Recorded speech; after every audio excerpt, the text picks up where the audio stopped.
Hello. What's up tonight, everyone? Welcome. Fine Thursday to y'all. Good to see ya. What is up, Thanos Ranger Man, alias Babylon, Day and Wildfire, Variant, Stone Raid Productions, Darth Vash, Melicure Monster CC. How's everyone doing tonight? Hopefully everyone had a wonderful Wednesday, a good middle of the week. We are back to have some fun. Hey, thank you, Stone Raid. Something spicy. Ooh, let me see, Doug. I do like spicy. So today, we're playing some more Historic, because Historic has actually been really fun lately. We're starting with some Shaman action, seeing how Shaman work in the post-ban world, because there have been a few people that keep asking for Shaman and want to see more Shaman, and plus, I really like playing Shaman. So we're going to start with Shaman, but we might jump around a little bit. I really want to make a Xanathar deck work. I don't know. I'm addicted to the idea of Xanathar. The idea of playing Xanathar and just locking the opponent out of the game, leaving lands on top of their deck, playing stuff from their library. So maybe we do some Dimir Xanathar Thief style stuff. And now we got more backup decks, so we haven't got to yet. There's like Niv that we could play. There's Mono Red Madness that we could play. Boros Burn might be a standard deck. I don't know about standard at the moment, so probably sticking to Historic for tonight. But we got many options starting with Shaman, so that is the plan for tonight. Thief of Sanity is a super sweet card, so I think that's the plan. Start with some Shaman action, and then do some tuning of the Xanathar Steve's deck, and see if we can make it work. So hopefully everyone's having a wonderful night. I was watching Against Odds the other day, hit pause. When I saw what I had paused on, I had to make this meme. That is absolutely perfect. Nailed it. That's so good. So hopefully everyone's having a good night. The problem with Xanathar is he has to survive, which he normally doesn't. Yeah, that is the hard point. Ooh, a little quiet. Interesting. Am I too quiet? I mean, I could turn up if I actually am too quiet. But anyway, let me know. I can always turn up as we go along. So that's the plan for today. More Historic fun. Ooh, the Angel deck looks sweet, Doug. I like it. Karoom Angels is kind of an interesting take. You don't see Jeskai Angels that much. That's kind of a rare angel color, but I love Lightning Angel, so it's cool to see Lightning Angel in action in Commander. When Grim has to say Clash, I know. We've started a rule where if you come in last in Commander Clash, you got to say it next week, and Grim, he has land trouble sometimes, so I'm sure we'll be getting some Clash Hounding from Grim. McIntyre, welcome to the Fishbowl. Thank you so much for your subscription. Big super chat for you. Thank you. So anyway, let's do our reminders, and then as we go along, we can talk about spoiler season. We are 1 week away. Next week at this time, not tomorrow. Tomorrow week at this time. But next Thursday, 1 week from today, we will be in spoiler season. We will be getting new Innistrad Crimson Vow cards, vampires, and who knows what else. It starts with a preview stream at noon, so hoping to still stream. That's a plan anyway. But yeah, we're 1 week from spoiler season. I don't think there's been any other huge news. We got a new donation, W Van House, $3 donation. Thank you so much. Hey Seth, been on vacation, but I'm back. Due here is a well-deserved donation. Love the videos. Well, thank you, W Van House. Definitely appreciate it. Thank you. Hopefully the vacation was a good one. So that's the plan for tonight. Let's do our reminders. Replay YouTube. Yeah, we talk about what we want out of Crimson Vow. I'm curious, what I'm most curious about, and I guess we should talk about this once we're playing Magic, but I'm really curious to have, to find out if they're going to support the themes from the first Innistrad. Like, are we getting more werewolves? I would hope so, but that's going to have a big impact. Are we getting more zombies, or is this going to be very focused on the vampire tribe? So did I get a wedding invite? Not yet, at least. We'll see. Every once in a while I get something like that from WotC, but not super often. But replay YouTube, that's we'd fight all the old streams. Normal YouTube, yesterday's Against Odds, Stuffy Dowling in Modern, super fun. Check it out if you haven't. Tomorrow we're actually playing a spicy standard deck with some pretty jank cards for Mucha Brew, so that's coming up on Mucha Brew tomorrow. Otherwise, tons of other stuff coming up on there. A reminder that our sponsor tonight is Card Kingdom. You want some Madness action? I got a Madness deck built. It's been our backup deck for a while and we haven't got to it. Maybe we'll get to it tonight. A reminder that our sponsor tonight is Card Kingdom, and if you need maybe a Lunar New Year foil promo Sethron, or Innistrad Crimson Vow stuff, or a basic island for some reason, yeah, get them over at cardkingdom.com. Even get a free goldfish sticker. Let them know you want one in your order notes. I'll hook you up. So thank you to Card Kingdom for supporting the show. Otherwise, merch page, clean out Richard's Garage, donations, always appreciated, never required. $2 or more, get your message read on stream. I bet that the inverse of Midnight Hunt Hunt. I bet it's an inverse of Midnight Hunt with more emphasis on enemy pairs and allied pairs. That would make sense. I expect we still got to get some werewolves in some of the tribes that were supported in the first set, but that probably, I'm sure we're going to see a shift to vampires at least, and shifting to enemy makes a lot of sense. Enemy color pairings.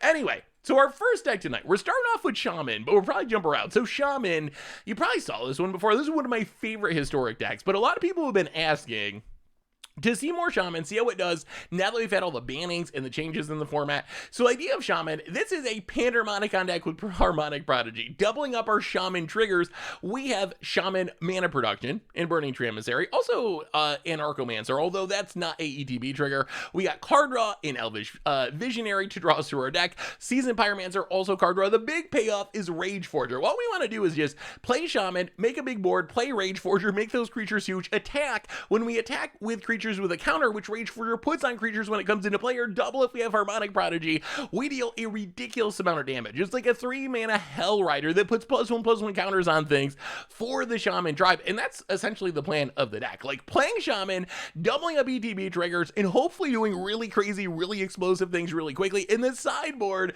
my favorite card, Goblin Rune Blaster. For the slower decks, we bring in Rune Blaster, hopefully blow up all of our opponent's lands and win that way. Otherwise, pretty typical removal, graveyard hate, counter hate, artifact hate, and so forth. So that Shaman, new and improved, perhaps. Actually, it's not that much different. The big question is going to be how does it line up with a meta now that we've gotten the new bannings? So, deck is so much fun. Is this a best of one version? I mean, I don't think the best of one version would be that much different than a best of three version. But no, it's not. It's not designed specifically for best of one or anything like that. Yeah. No lands. Why no Metallic Mimic? You could play Metallic Mimic in the deck. I don't know if it's... Ooh, this is actually not too bad. All right, we got to think about this now. So turn 1 Llanowar, turn 2 Visionary, turn 3 Coco. Do we want the Burning Tree? We could also turn 1 nothing. Yeah, let's do that. Let's just skip turn 1. Turn 2 Burning Tree, Visionary, hit our land drops, get to Rage Forger Coco. Purple Source Rex, welcome to the Fishbowl. Thank you so much for your subscription. Big soup cheer for you. Thank you. I believe that you can pay the kicker cost. I'm pretty sure that the way kicker works basically everywhere is... All right, that's going to slow us down. Wow, opponent mulligan into Oblivion. But yeah, I think you can pay the kicker cost no matter what, essentially. But you do have to pay the mana for it. Like you don't get to just do it for free. You do have to spend the mana. Like you can't cascade into Rite of Replication and get 1,000,000 copies of something without spending the mana on it. Love catching your streams. Gotta know, what is your favorite Magic card name to mispronounce? I mean, my personal favorite is probably Bugler Rat. I just love. I don't know why. I just love doing that. For some reason, I just love doing that, and it kind of makes people mad, so you get a little bit of that troll value too. I also like Bonded Courier. I think that one's funny too. But yeah, I think actually though, my number one, probably best, like completely unintentional mispronunciation was definitely Scumble to Temptation. That one still makes me laugh when I hear it, just because of how confidently I said Scumble and how much Scumble is not really a word. Oh, Gutter Snipe! I see we're doubling up triggers. Any chance of Panharmonicon in this deck? Oh, is much. Oh boy, that's a real card. Well, if we play it now though, we can't do anything and it dies. Can we wait a turn? You know what? I think we just Rage Forger. I think we want to wait, and we can hopefully just have a crazy turn where we go Harmonic Prodigy, Burning Tree, Coco, and maybe just essentially win the game on the spot. I mean, what is your favorite Magic mispronunciation? Militia Bugler? I should be Militia Burglar, you're right. Circudius of the Root. Hey Seth, Goldfishing my new Pioneer deck. Ooh, what are you playing in Pioneer? Power Word, killing the Rage Forger. Land. Okay, Rage Forger. Making the best Elvish Visionary of all time. We don't want to be playing Rage Forgers. We want to be playing Harmonic Prodigy and comboing off, but I guess we'll take this since our opponent's playing Grixis Control. Donovan Bane was pretty good too. Goblin Dark Dweller gonna flashback the removal spell.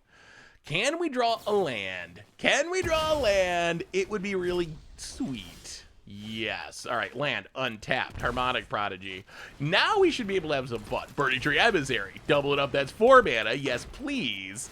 This gets us to Collected Company. Shamans. Harmonic Prodigy, Elvish Visionary. Draw a few cards. Oh, more Cocos. Okay. All right. That's a lot of lands, but we hit more Cocos. Your go. I love this deck. Oh, this deck is so good. Cacophony. That's not a mispronunciation, though. That's how you say it. So did you hear, there wasn't a ton of news out of Wizards in the last couple of days, but did you hear the news that they're starting a play design team for casual play, essentially? They're starting a play design team. Well, all right, we're gonna keep having fun. Trigger Prowess a few times. Visionary and Archomancer. Draw a few cards. Oh, Rage Forger, but we're 1 mana short. Play the land. Stomp your face. Might as well grow those prodigies. And, yeah. Swing. What do you think about the idea of that? I'm actually curious if that's a good thing or not. Your subscription's ignored. Kithori, I try to shout out every subscription, but sometimes Twitch just does not put them up in a timely manner. So my apologies, Kithori. I bet it'll pop up in a minute, but in the meantime, welcome to the Fishbowl. Thank you. This is a Rune Blaster matchup. Thank you so much for your subscription. Big super chat for you. Thank you, thank you, thank you. So do you think they need a team to design casual cards? Like, what I hear from that is like making cards for Commander primarily. Like, that's what it's gotta mostly be. Definitely an interesting idea, but yeah, I mean, we're going full on casual, it seems like. So I don't know. I mean, more good casual cards is good. More good cards period is good. Shaman is tier. Is it a tier list?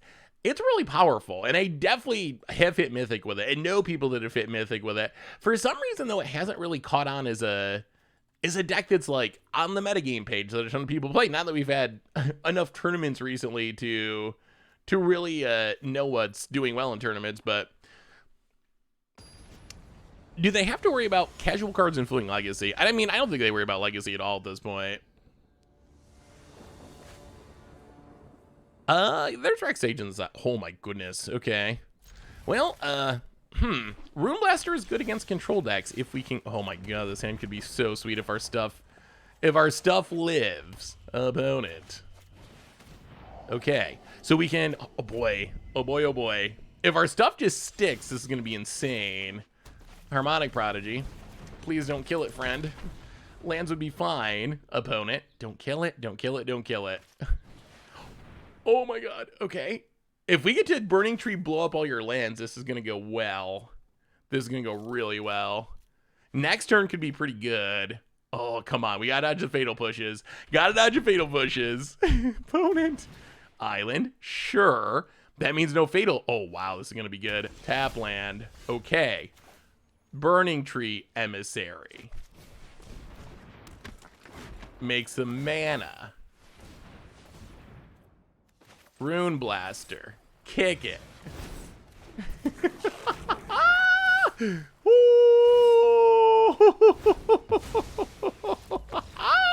Yes.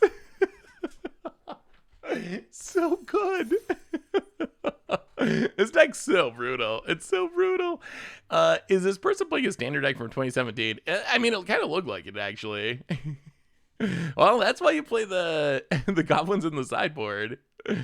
Oh, I have a new recipe. You want to hear it? I think you like it. I would love to hear it, Magikarp. You always got the best food ideas.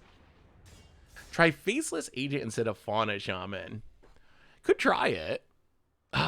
Is a random Shaman worth it, though? Like, so the thing is, we have a few important Shaman, Harmonic Prodigy and Rage Forger. So the main reason Fauna Shaman is in the deck is to get those 2 cards. Faceless Agent, I like that it's an ETB trigger, and it works well with Harmonic Prodigy, but it's just random. I don't know if that's a deal breaker. Ew. Actually, we should probably have some Shatter Skull Smashings in the mana base. Well, not enough lands. Ugh. Okay, well, Seasoned Pyromancer could potentially dig us out of this. Ugh. Not a great start, though. Not a great start.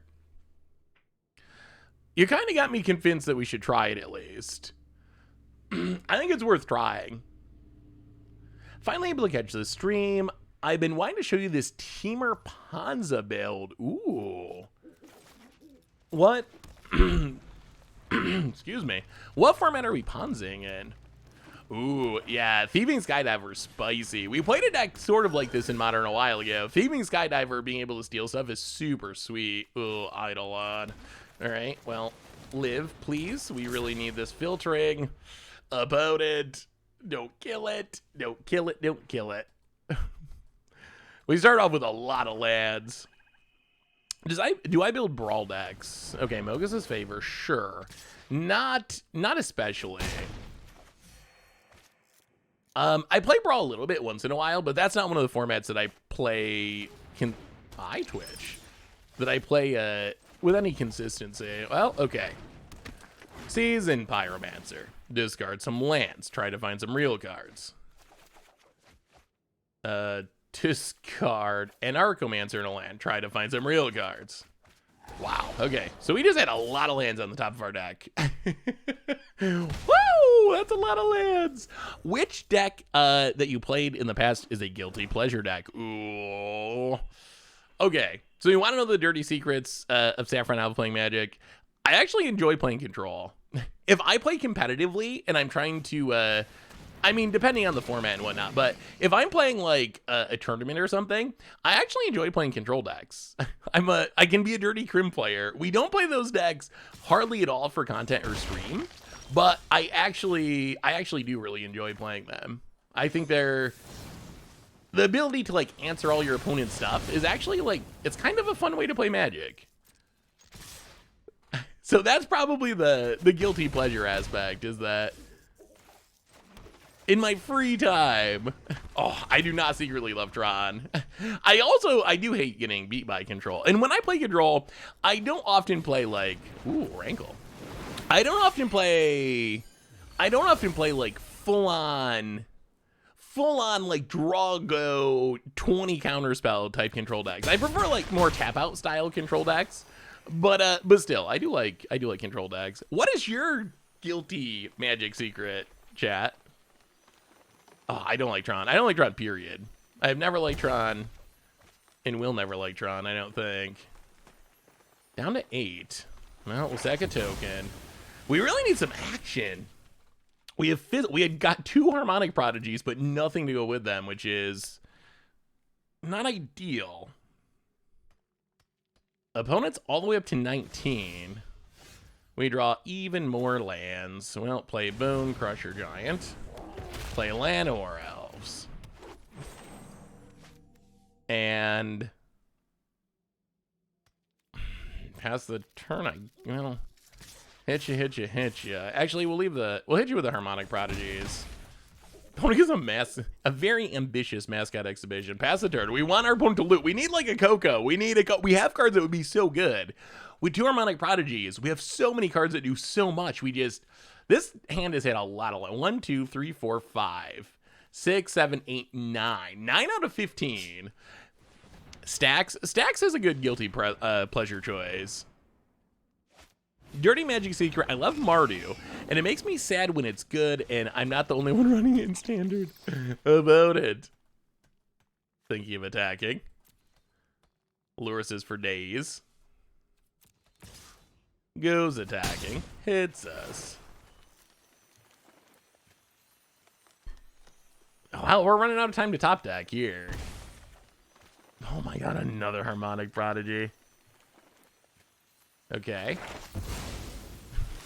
Harmonic Prodigy is great if we draw a wizard with an enter the battlefield triggered. Without that, it's a little less good. Opponent getting random lessons, plays a swamp. Oh my god, the fizzle and a half. Oh, well, sometimes there's just all the lands on the top of your deck. Sometimes that's it. Yeah, opponent just playing a bunch of main deck Luruses, interestingly enough. Well, I guess we bring in a bit more removal. Maybe the Clothis. Go down. One Fauna Shaman, one Fauna Shaman, one Anarchomancer. Run it like that. Chicken breast drenched in buttermilk for an hour, and then dipped in flour, spices, and deep-fried homemade mayo made with egg yolk, Dijon mustard, lemon juice, canola oil, homemade bun, and fresh shredded iceberg lettuce. That is the crunchiest I can find. That does sound pretty delicious, Mega Magikarp. If I'm ever in your area, we gotta do some dinner. Hey, what's up, Winter Milan? Good to see ya. Good to see ya. Favorite X spell? I've never thought about this before. What is my favorite X spell? What is an X spell that I've cast the most? I feel like many of the X spells that I've cast the most are not actually my favorites. Like, I've certainly cast a lot of Hydroid Crosses or whatever. Would be nice if we could draw a Harmonic Prodigy now, or a Coco. We've drawn a lot of support cards and not many payoffs. This, oh my god, more support cards. Well, Anarchomancer. Visionary. Burning Tree. We'll play a land, Burning Tree. Well, this is what we got. All the bad shamans, none of the good shamans. Hey, you down to 18, pass it up. Maybe we can just go wide enough. It's possible. Probably Death Cloud. That is a really good choice. That might be that probably is my favorite. Oh, I do love casting a Death Cloud. Well, I Abrade the Lurrus. We don't really want any of that going on. Tag with everything about it. I mean, maybe this will work. This is not an exciting hand. Hey, what's up, Panseus? How are you? Good to see ya. Banefire. Banefire is a sweet card. I'm a bit of an X-spell-ophile. I try to make a giant deck work in Dominaria era standard with Cabal, Stronghold, and Chromatic Lantern. Oh, I kind of remember a deck like that. It would actually win against most decks, but it was wildly inconsistent. It got hurt super bad by the stupid arena sideboard rule change. Oh, yeah. Because you're using a... Oh, I can't think of the 4-mana tutor. I remember a Leon Trazi playing a deck that was somewhat similar to that. Boy, our opponent's really good at drawing these main deck Luruses. I will give them credit for that. Well, we're really good at killing them. Can we draw a real... No, of course not. Well, tag with everything about it. This is the most like janky Gruul beatdown hand this deck can possibly get. Opponent's gonna learn a lesson. Can we please kill them? Because this hand was just didn't do anything exciting. Opponent's gonna gain some life. We'll play the land. No Cocos, no Prodigies, no Rage Forgers, none of the fun cards. Ha, Chromatic. Really? You gotta be... Okay, well... Oh, bailed out by the magic gods. Three Luruses! Well, one Rage Forger beats 3 Luruses. I had an amazing game against Tron with my modern mill deck this Monday. I surgicaled early, got a Doothie out, fueled it with some crabs, then got a Lurrus, then got my Lurrus into my hand, and then onto the field, and then looped Doothie, casting all their big stuff. My opponent was really nice, and we had fun with the match. That sounds insane, Zai. Yeah, I mean, Doothie Voidwalker is really good against Tron. that gives a lot of decks that didn't really have a great chance against Tron before a really good chance against Tron. Really, really good. Lockdown is finally ending here in Australia. I get to go play Magic for the first time in 6 months. Excited to bust out my mono blue Tron. I'm not a big fan of Tron, but I will say, out of all the Tron versions, mono blue is the one that I dislike the least. That is the most okay one. Hey, what's up, Stone Stonks? How are you? Ooh, Ephemia. Well, opponent definitely has some spice going on. Land on red. And Arcomancer. We're going to try to set up for a big turn next turn. About it. Where we can Prodigy Burning Tree. Basically play our hand, I guess. Prodigy Burning Tree, Pyromancer, Clothis? Oh, we won't have enough red. Okay, there's a Lurrus. Hits us. Well, play Prodigy. Play a land. Burning Tree makes some mana. Thomas Board! Welcome to the Fishbowl. First time sub. Thank you for your subscription. Big super cheer for you. Thank you, thank you, thank you. Season Pyromancer. Discard some lands, draw some cards.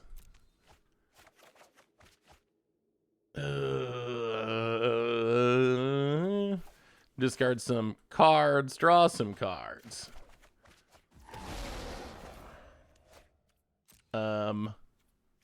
Yeah, pass the turn. Well, next turn we can try to have another sweet turn. Sweetish about it. Land. And all these lures. Why is our opponent so good at drawing Lurruses? Demonic Embrace, Hateful Eidolon. Gets in with a flying Lurrus. Well, play the red mana, untapped. Play. Oh, we're at risk of just dying. This is super obnoxious. Well, Abrade. Abrade the Lurrus. Opponent gets to draw a card. What is going on with our opponent's deck? It's kind of working for him somehow. Discard, draw. Discard, draw. Attack with a bunch of stuff. Well, if we're not dead, I think we win next turn. Even with our opponent being at a ridiculous life total, because they've run like 17 Lurruses in 5 turns across these 3 games. Hey, what's up, Devin? How are you? About it. Yeah, Damnable Pact is a super sweet card. All right, opponent, let's see it. Kill us if you can.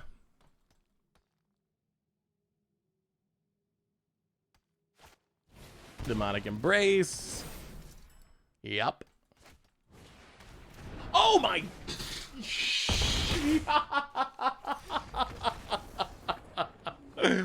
Wow.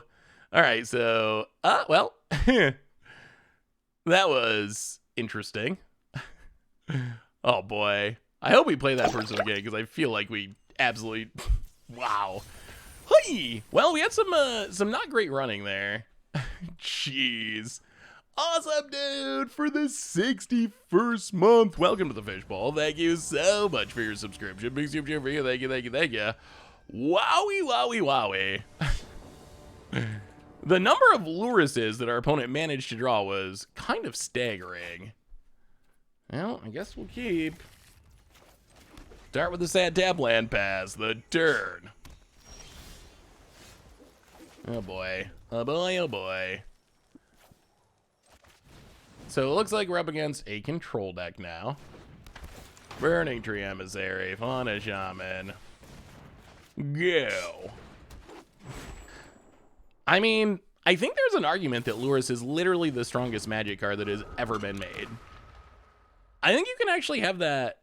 I think you can actually have that conversation. Like Ancestral Recall, Time Walk, Black Lotus. I think there is like a not even insane argument that Lurrus is just better than all of those cards. I don't know, like, what do you think? Is it okay? Essence Capture. Grows the 1/1. Hitting a land would be pretty sweet. Opponent hits a land. Oh boy. Wow, we are running into some interesting brews tonight. Go to combat. Attack you. Play Elvish Visionary. Opponent. Oh, this is my least favorite standard deck of recent years. Okay, Llanowar Elves. We hit a land drop. Pass the turn. About it. Spectral Sailor number 2. Adepts. Mono Blue Tempo is not still. Well, it is right at the second because our opponent is playing it, but no, it is not. in the broader scheme of things, the answer to that question is definitely no. Opponent gets in, draws a handful of cards. Well, we will go to combat, do some attacking. About it. Takes it to 7. We play a tap land past the turn.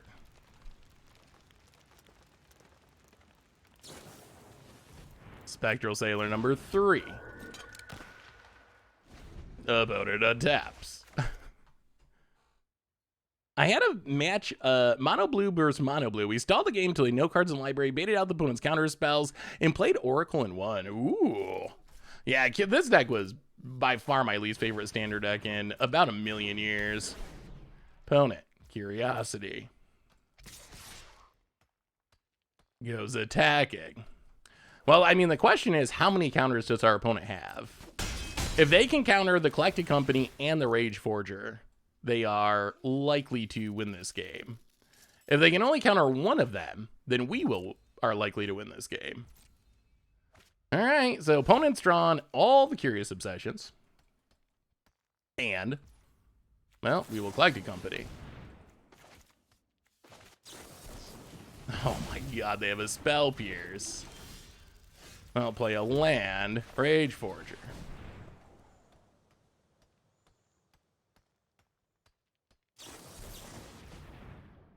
Jesus. Oh my goodness. Okay. Oh, wow, wow, wow. So. I guess we bring in a bit more removal. Oh, they had to have very specific counters, too. Why is there not punish cards for snow permanents? Because Wizards has been slacking off at answering things recently. I don't play Modern, but I watch your videos consistently in the face of decks running less pass and more prismatic endings. Does that mean at some point in time, decks are soft to giant creatures like Rhythm of the Wild Stompy style decks? I mean, I think that's a possibility. Like, the less pass there are, the more... Well, okay. So if you've ever seen the deck our opponent's playing, it is pretty much solely about whether or not they can start attacking with a creature with Curious Obsession. That is more or less the entirety of the game.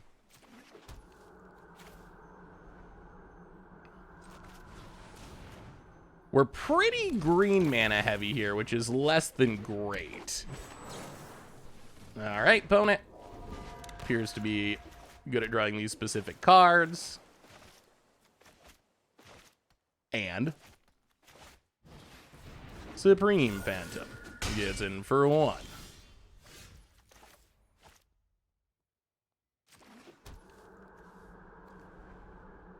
Oh, this is awkward. We got these Rage Forgers, but we got nothing to do with them, which is very, very much a bummer. Well, I mean, I guess this means we pass the turn. About it. Plays a land. Rage Forger, we don't have any Shamans, though, is the problem. Oh, but if they have a counter for this, I'm going to puke. Literally puke. All right. We attempt to kill it. About it.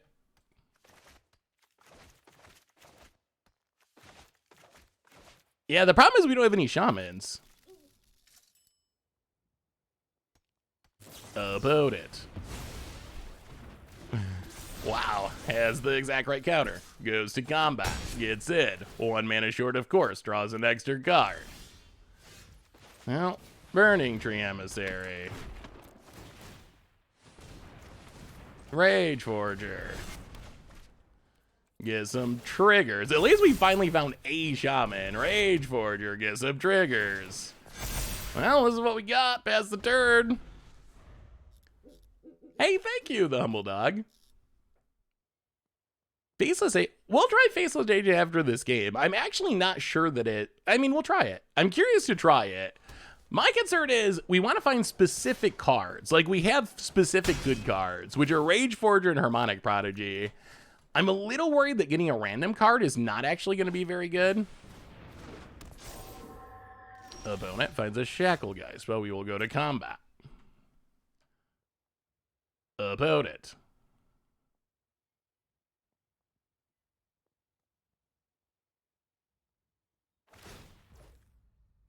Taps down some of our stuff.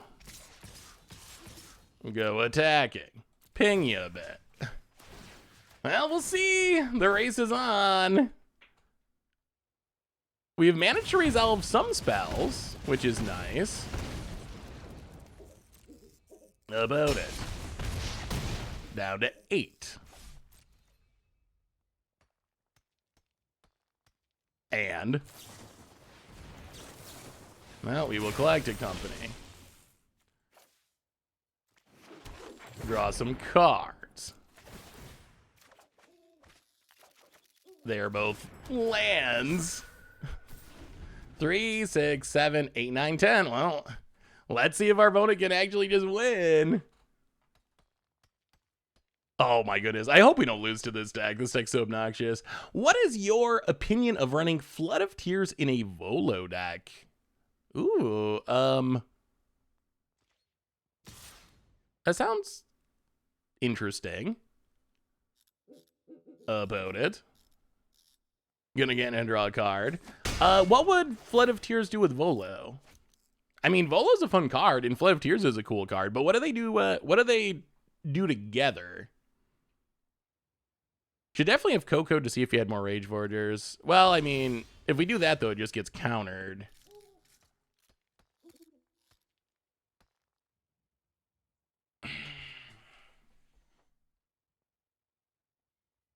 Oh, boy. Well, I kind of regret not bringing in the Allosaurus Shepherd, I guess. Allosaurus Shepherd, I'm still not sure is actually good in the deck. So this is a deck that someone, a Platinum Mythic ranked arena player played. So I would say a meme or dream deck. But I'm still not sure it's good because it doesn't protect any of our important cards. Opponent has another counter.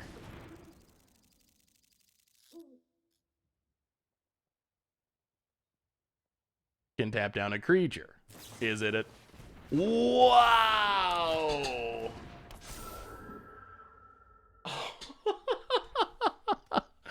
Yeah, that does it. So you can tap this, tap this. Definitely not lethal. Wow. Wow, wow, wow, wow, wow.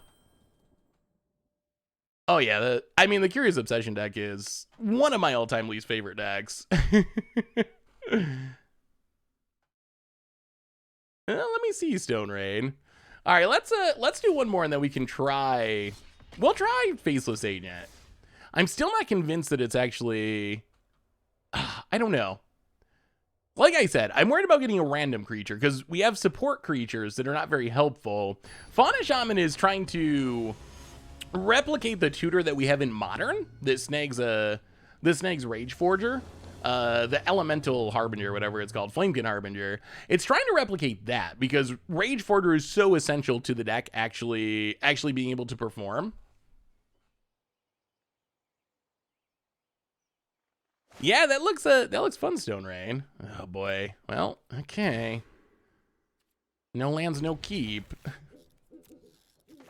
All right.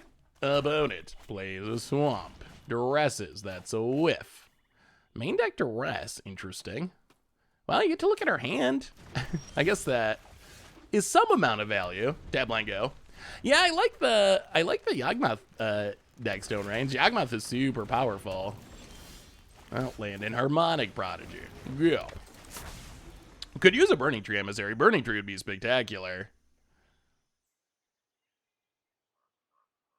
As someone who plays Shaman, Fauna Shaman always sounds slow to me. Can vouch for Agent. Well, we'll definitely give Agent a try. Like I said, my concern is My concern is it not finding our good cards, but maybe, I mean, Fauna Shaman is a slow card, that's for sure. But I feel, I'm just worried that it's gonna, well, we'll see. We're gonna try it after this game. We'll give it a shot and see how it goes. Cauldron Familiar. About it. Passes. Well, play a land.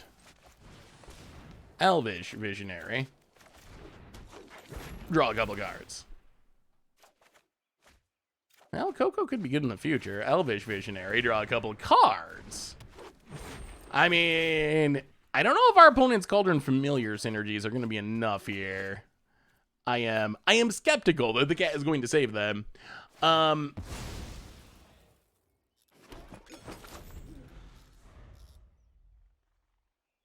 know it's counterintuitive, but I think it's right to cut a couple of mana dorks.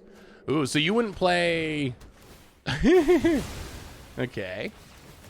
So you would, what would you not play then? You would not play, like, Llanowar Elves? Well, I guess we...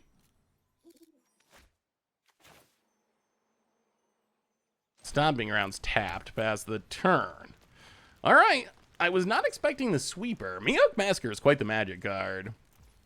Giving a deck like this that would not play a sweeper that also is synergistic with its main game plan. Faceless Agent can't find Harmonic Prodigy because it's not a Shaman, right? Yeah, that's my concern is... The main reason for Fauna Shaman is to find Rage Forger and Harmonic Shaman, or Harmonic Prodigy, and I'm just not sure that Faceless Haven is going to be able to do that. It definitely can't hit Harmonic Prodigy. Well, let's see what we spin into. Another Harmonic Prodigy would be nice. There's some argument to main phasing Collected Company just because you can hit Burning Tree Emissaries. Well, Visionary and Seasoned Pyromancer?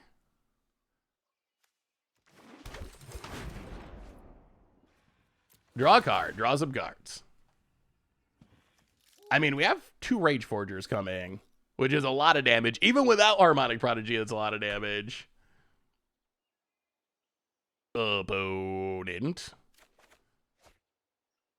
All right, so we will discard a land and a... 2 lands? Do we want 2 lands? Yeah, 2 lands is fine. Discard 2 lands. Draw 2 cards. More lands. I mean, my experience with Fauna Shaman has been overwhelmingly positive. Like, it's not super fast, but I found it to be pretty powerful. Burning Tree. Land untapped. Rage Forger.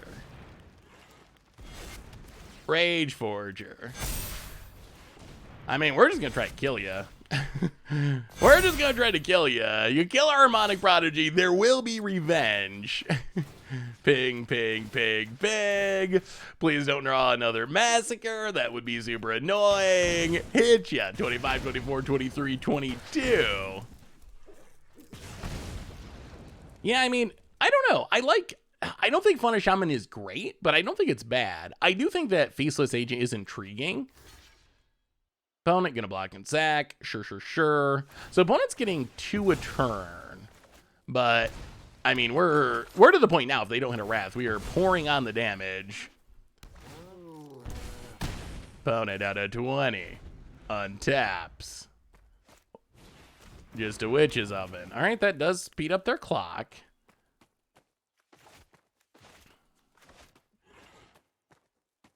But, I mean, we still have a lot of damage here. We still have a lot of... Can we win this? Can we get this against a sack deck? I love Harmonic Prodigy. I've been having fun running Orvar with it now. Wondering what you think about that. Ooh. What? I mean, that sounds sweet. What are you using to target stuff? I mean, Orvar is also a really sweet card. Double triggering it sounds kind of insane. The trick with Orvar is finding the support cards. Well, play the land. Go to combat. Attack. Get a handful of, just a few Rage Folk. Oh, can you imagine if we sold the Harmonic Prodigy? Opponent would literally be dead. Wow, even without this is a lot of triggers. 10 to the face.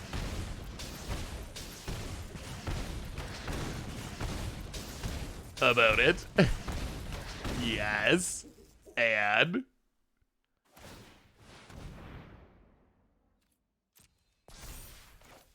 we will stomp the hive.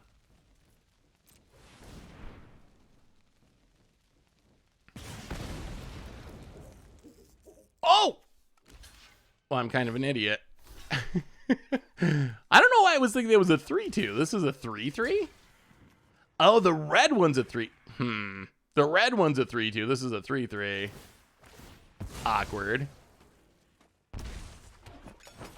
Slightly awkward. Yeah, that's actually a pun. Yeah, I mean, I guess it still sort of does something, but not really that much of something.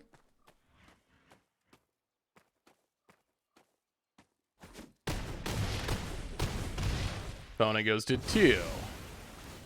Yeah, it probably would have been better to throw it at the opponent's face, I guess. Bone Crusher Giant. Well, let's see if they can top deck. Actually, no, do they win? 7, 6. Boy, I guess Miuk Massacre Double Witches. Oh my.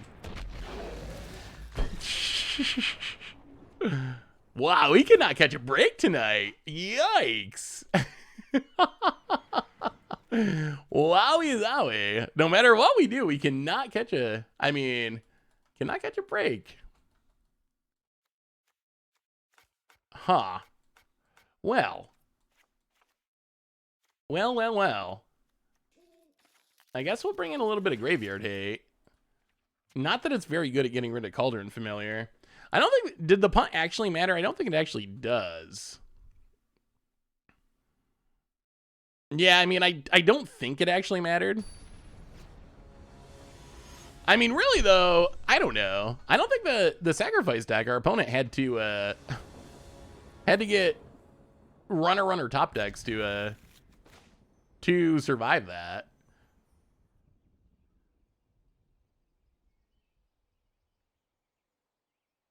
I don't think so, because they had the ability to gain life by sacking their stuff with their Witch's Ovens. So they had the ability to gain life at any time, so I don't think it actually mattered. Yeah, the Miuk was big. Miuk is definitely an upgrade. He would have won because he would have blocked the 2-2.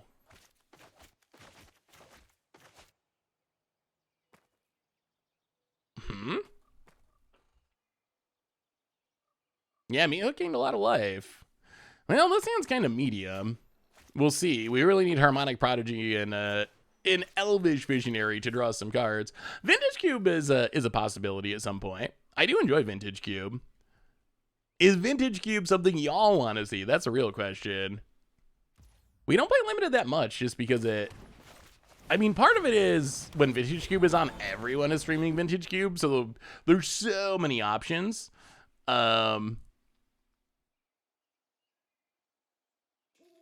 About it. Does winning actually matter?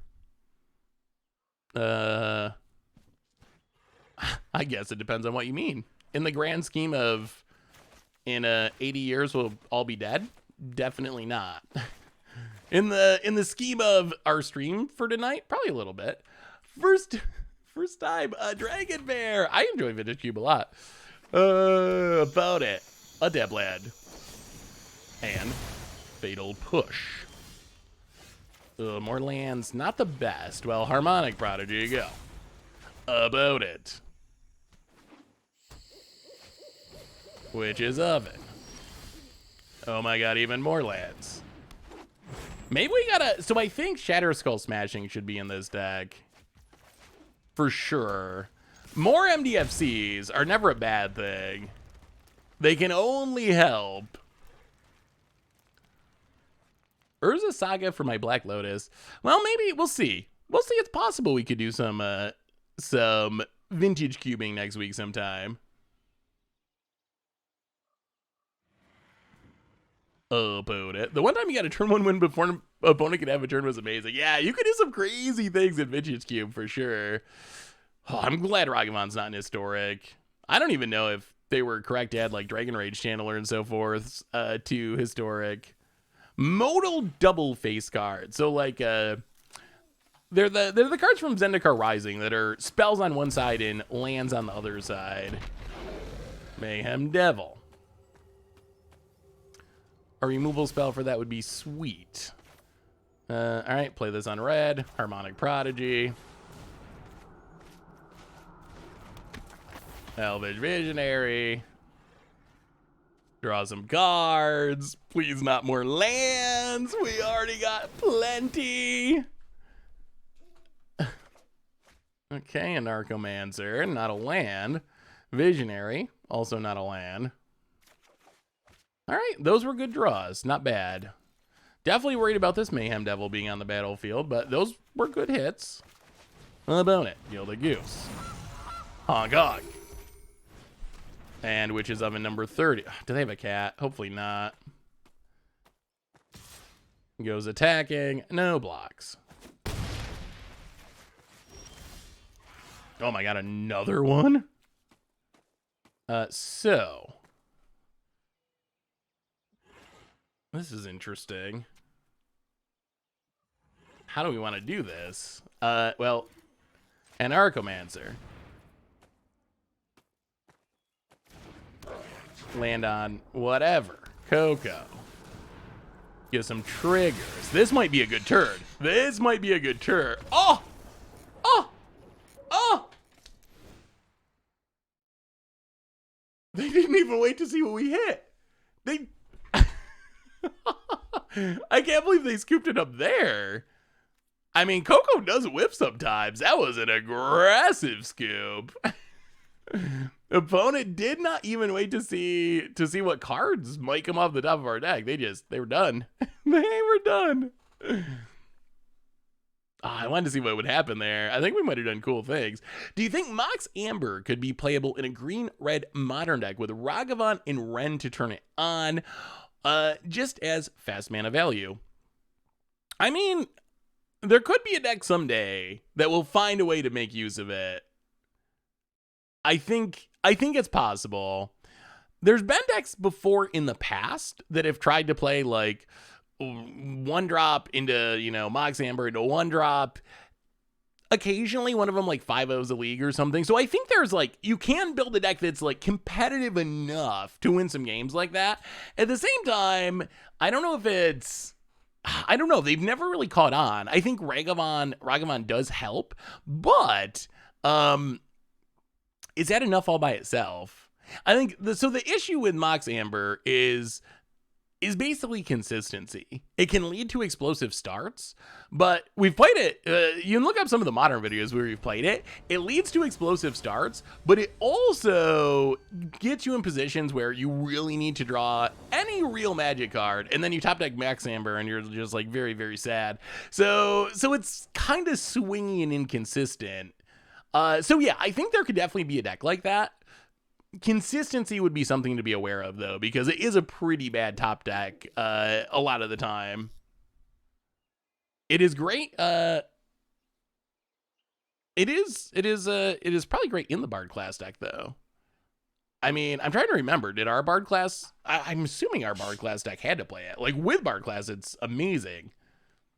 Once you get it leveled up, it's like a draw too. It's insane. Well, I mean, we'll keep this. No removal, no Harmonic Prodigy, but we can play the little, like, Gruul aggro thing. You have such a positive energy. Love your streams. Hey, thank you, Wennick. I appreciate it, and welcome to the stream. Cauldron, ooh, Cauldron familiar. They've implemented this new thing on Twitch, which is really sweet, where when someone sends a message in chat for the first time, it actually lets you know they're a first-time chatter, which I think is super sweet, because it actually gives you the opportunity to, like, welcome new people into the stream. So really, really sweet new feature. Ooh, Highland. Oh my god, all right. Well, I guess we're just dirty Gruul players. These are the hands that made me want Burning Tree to be suspended in Historic. It just, and probably not going to matter because they're playing Meat Hook Massacre, so I don't think this is just like straight up unbeatable against our opponent's deck. But the games where it's just like, oh, turn 2, oh, turn 2, look at me, Burning Tree Emissary. I got 8 power. Like, that's, those are the games that make me feel like it should be banned. Because you don't even do any, like, you're not even playing Magic. Like, it doesn't feel like you're doing anything most of the time. You're just, like, spewing your hand. Like, oh, I accidentally drew 3 copies of this card that's free. Wall of Chaos! Welcome to the Fishbowl. Thank you. Oh, my goodness, we live. Thank you so much for your subscription. Big super cheer for you. Thank you, thank you, thank you. Oh, please don't Meat Hook Massacre us. If we untap, I think we kill you. Oh, come on. No Black Source Meat Hook. We got a bunch of 2/2s. They would like to live. Oh, tap land. Okay, that means no Meat Hook. That's a Witch or something. That's fine. Christo Fuck. Welcome to the Fishbowl. Thank you so much for your subscription. Big super cheer for you. Thank you, thank you, thank you. Well, we're going to do some raging. Get a few triggers. Woo! All right, let's try. You want to try the new card then? You want to try Faceless Agent? Let's try Faceless Agent. I still want to mess around with the Xanathar deck at some point. Well, I know Shaman is sweet, though, because it's got Panharmonicon. There's a difference.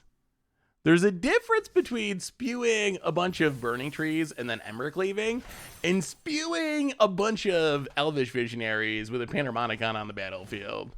At least it feels different to me. Not a first timer, but I did put my marriage on the line for the stream. Oh, that counts for something. Yeah, that was, the Flump stream, the infamous Flump stream. All right, so let's say we want Faceless Agent. That seems good. I think we want Shatter Skull Smashing to help fix our potential flood out issues. What do we cut to make room for? Okay, so I can go down a couple Fauna Shamans. I'll buy that. I'll buy going down a couple. Do we even need Bone Crusher? Maybe we can just get rid of Bone Crusher. Something like that? Does that seem reasonable? What are you hoping for from Crimson Vow?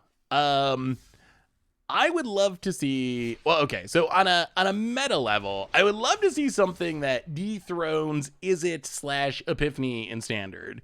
I don't know what that would be. I don't even know if it's possible to print something that does, like, narrowly targets those decks and cards. But that would be, like, from a meta perspective, that'd be sweet. On a more micro perspective, I want to see more zombie support. I think that's what I'm most hyped for. I would love to be able to have, like, a more competitive zombie deck in Standard. Like, for me, how I would love to see a Crimson Vow Standard, I would love to see Epiphany get worse and actually have, like, an Innistrad tribal battle. Could you imagine how interesting it would be if Standard you had werewolves fighting zombies, fighting vampires? Like, that would be a pretty interesting and different few months of Standard. So that's kind of what I'm hoping for. Enough vampires to make a good Standard deck, enough zombies to go along with Champion of the Parish to make a good zombie deck, maybe a couple more werewolves, and then something that I don't even know, some sort of hate card, maybe. I can't even envision what this card would be. Some sort of, like, Thalia style effect. I don't know what it would be. Something, though. Something that shuts down the Epiphany decks a little bit. Yeah, vampires, that's the thing that we realized. Cavern reprint in Santa would be sweet. Ooh, this Faceless Agent might actually be good here. That's the thing we realized playing vampires. The vampires felt really powerful in games when we were able to hit our opponent and be dealing damage to turn on all of our stuff. The other games where our opponent had blockers or whatever and we couldn't get in that damage, they all felt really underpowered. So some way to turn on Spectacle, essentially, Vampire Spectacle, would be super helpful for vampires. I don't think a Surgical works, though. Epiphany is, like, kind of uniquely annoying because it's often hiding away Foretold. So you can't get it with a duress very consistently. A Surgical effect would be, like, kind of medium. Even something like Slaughter Games, where it's like, name a card, exile all those copies, unless it's an upgrade. Wow, this is an interesting deck. Unless it's some sort of upgraded version, I don't even think that necessarily does it because of Foretell. Like, sure, you'll get rid of some of them, but there'll still be some chilling in the exile zone. Donut delicious. Welcome to the fishbowl. Thank you so much for your subscription. Big super chat for you. Thank you, thank you, thank you. We are currently 2-2. I should update the record. Currently 2-2, so sort of winning. Bone crushes our face. Light up. Wow. Okay. Well, this could be an interesting turn. Untapping with 2 Harmonic Prodigies usually leads to sweet things. I think a Meddling Mage effect could be pretty good. That would be maybe my go-to. All right, Coco, get some triggers. Burning Tree, Rage Forger.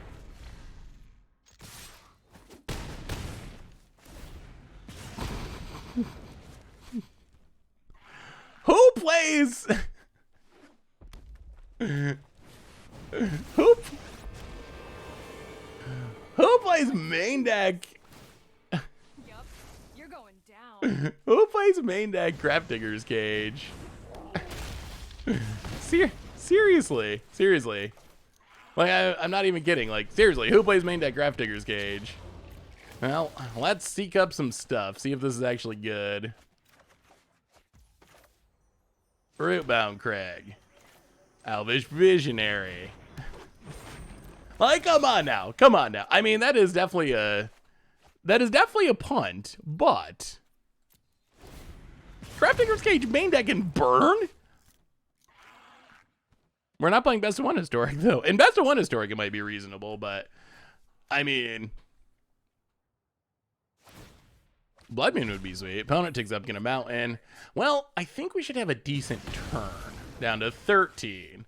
So I will say that Faceless Agent actually felt good there. Just got back into Magic a month ago and found the stream yesterday. Really happy I did. Well, welcome, Ringing Wrath. Good to have you. When did you last play Magic? Yeah, I mean, look at this hand.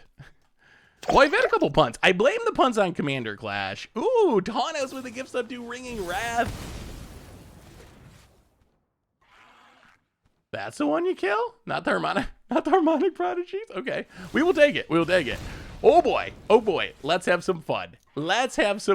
So, step one. Burning Tree Emissary. Make 6 mana. Oh, this turn's gonna be sweet. Yeah, I'm shocked that our opponent did not go after the Harmonic Prodigy. Okay, so there's 6 mana.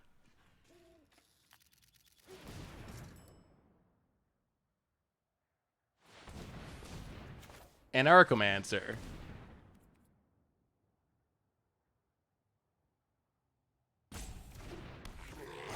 Faceless Agent.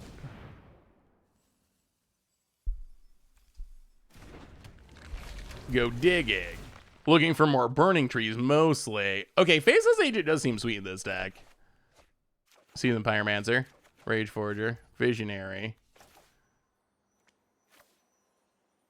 Okay. Visionary.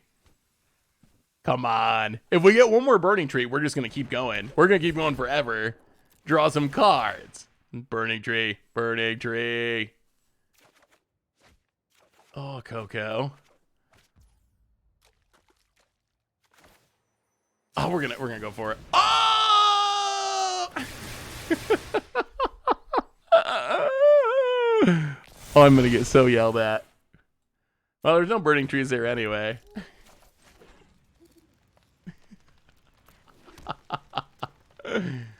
Go attacking. Get in, hit ya.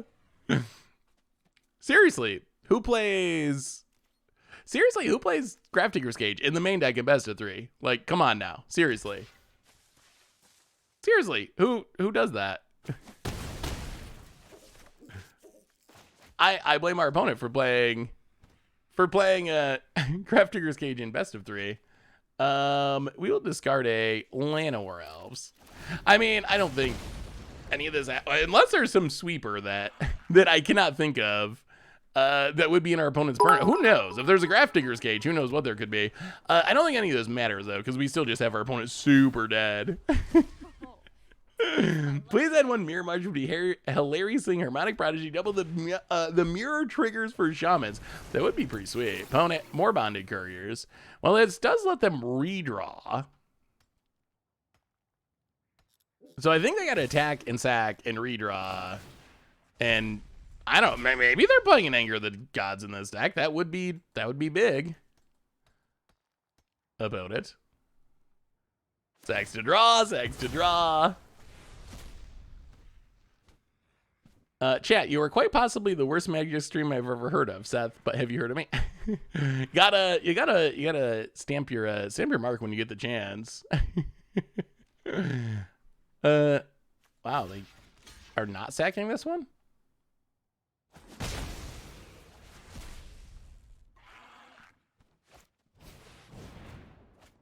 Okay.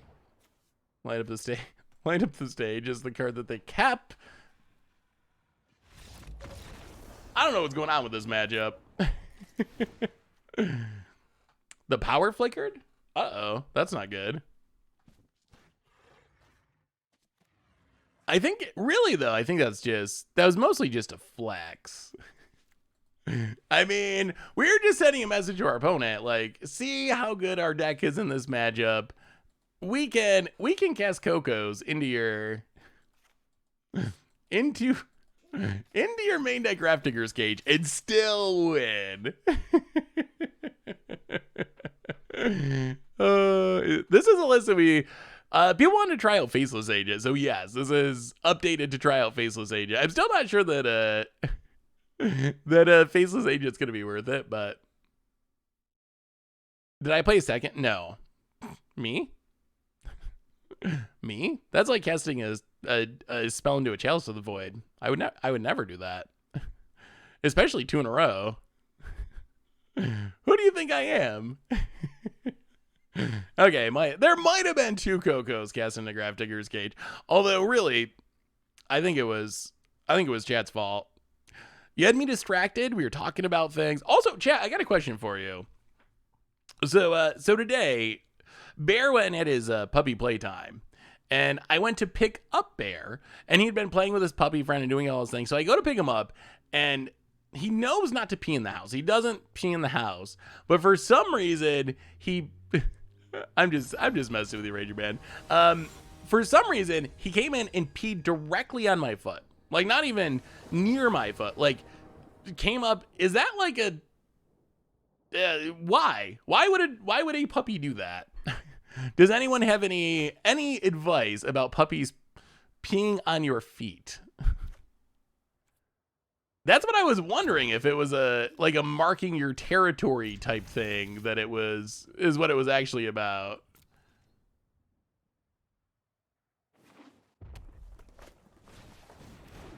Oh my god. All right, so we need a Coco. We need to find a Coco as quickly as possible.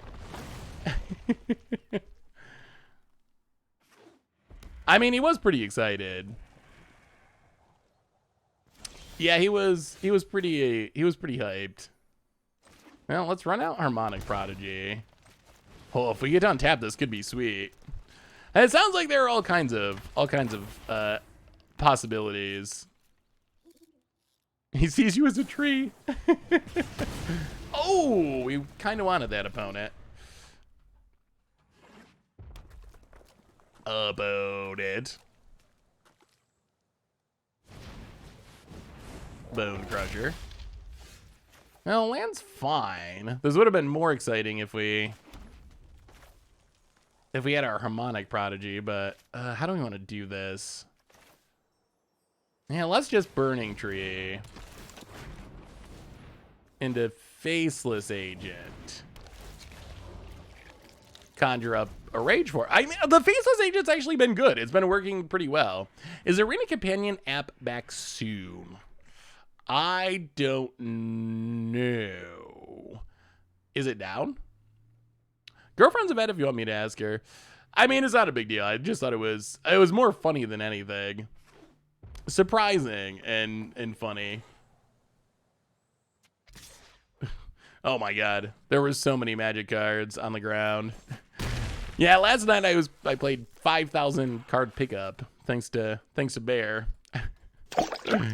Ultra Week for the 3rd month. Welcome to the Fishbowl. Thank you so much for your subscription. Big super for you. Thank you. About it. Goes draw it. Hits a couple lads. We're down to 14. Oh, we want that Harmonic Prodigy. Did Bear pee inside? He peed on my foot when I was picking him up from his puppy. Ooh, another one. Wow, okay. Wow, those are not the best hits. When I was picking him up from his puppy play date this afternoon, did he pee on any staple? Ooh. Oh, we don't have the mana. All right, one more mana. Almost there. How do we avoid dying? Now let's season Pyromancer. So if we get the land, we can Coco. Discard. Ugh, no lands. Well, hit you. Down to 16 past the turn. Did I get you?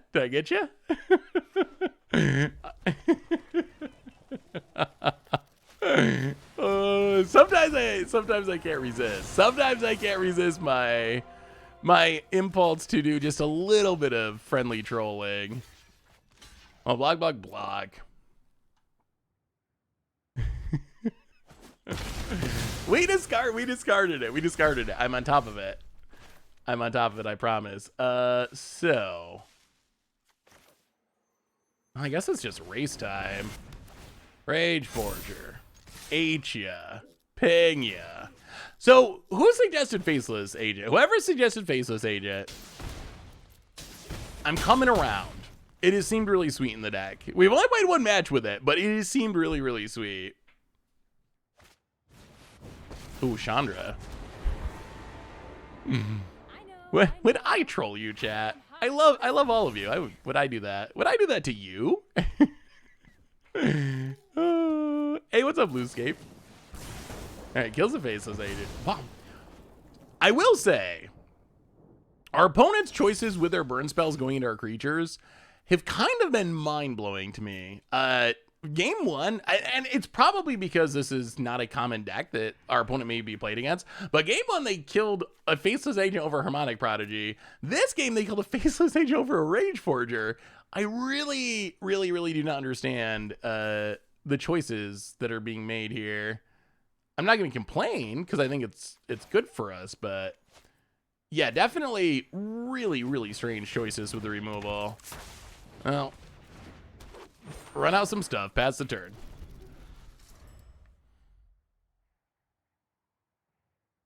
And wait, oh, this says, yeah, it does say prevalent. It seeks your most prevalent creature type. Oh, really? Is Shaman actually, well, huh. If I had realized that it was actually that popular at the moment, maybe we wouldn't have played it tonight. About it. I mean, our opponent, it's probably a matchup that they've never played before, and they're just learning how to fight against it. It's not necessarily intuitive. All right, opponent takes down the Harmonic Prodigy. Probably a decent choice. So we still don't quite have lethal. Well, let's season Pyromancer. Discard.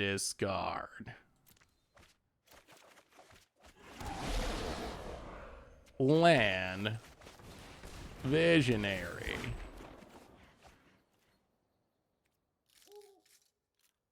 Pass the turn. I mean, we do gotta win before the Chandra ultimates. Takes up. Ramana Bruins. Hits us to 10. So an all-out attack should win, right? Opponent blocks here. 1, 2, 3, 4, 5, 6, 7, 8. I mean, I think we got to go for it either way. About it passes. Play a land on red. Season Pyromancer. Chef Stitch, welcome to the Fishbowl. Thank you so much for your subscription. Big super for you. Thank you. Well, I mean, we got to go for it. Go to combat.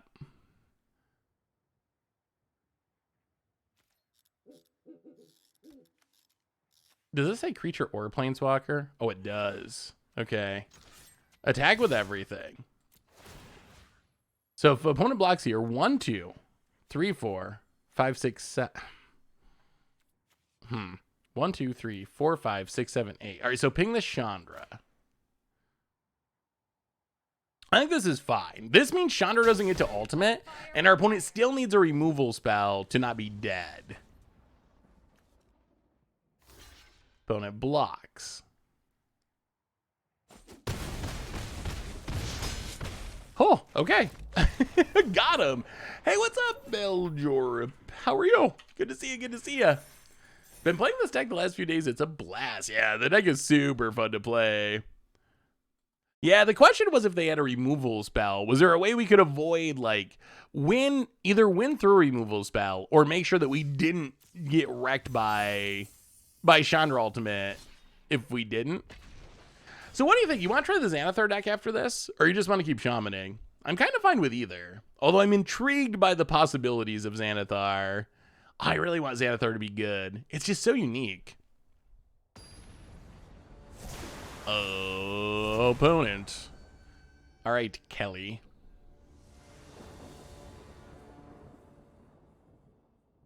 All right, we will play first.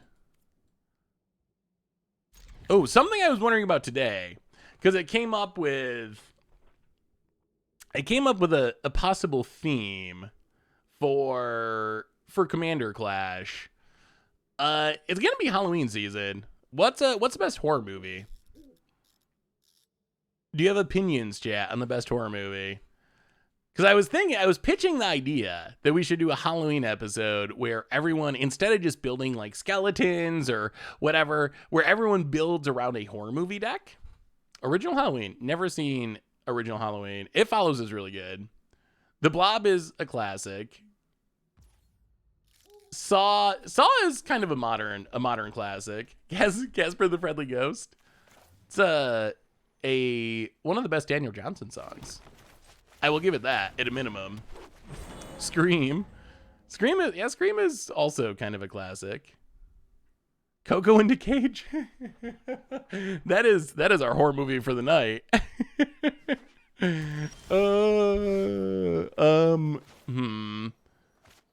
Lan. With horror movies, we gotta play Prodigy first. With horror movies, supernatural horror movies do not do it for me. I don't find them scary. They're not realistic enough. Oh, wow, apparently other people do play Shaman. They're not realistic enough for me to really be scared by them. Do we kill this? Probably. Oh, they don't have a harmonic. Well, they could. All right. Yeah, I guess we gotta kill it. Supernatural horror movies don't really do it for me. I also think, like, jump scare horror movies are kind of lame for the most part. Like, they don't really do it for me either.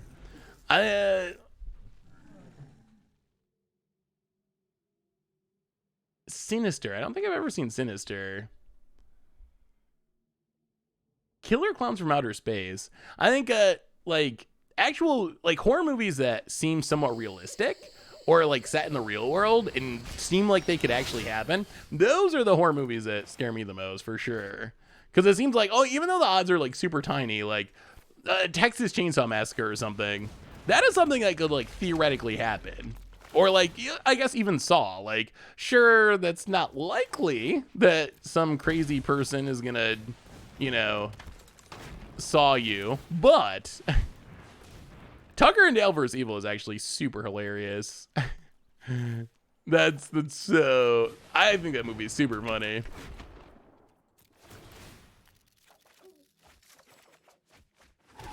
Well, let's make some dorks and hit you for a smidge, just a little off the top, down to 16. About it.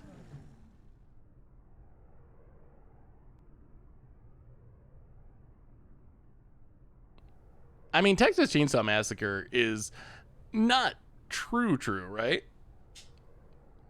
It seems like every horror movie says it's based on a true story, and I think like 1% of them actually are. About it. All right, hits us, certainly. Now we could actually use a Coco. Oh, they're playing Bard class. Huh. I'll go to combat. Big attack.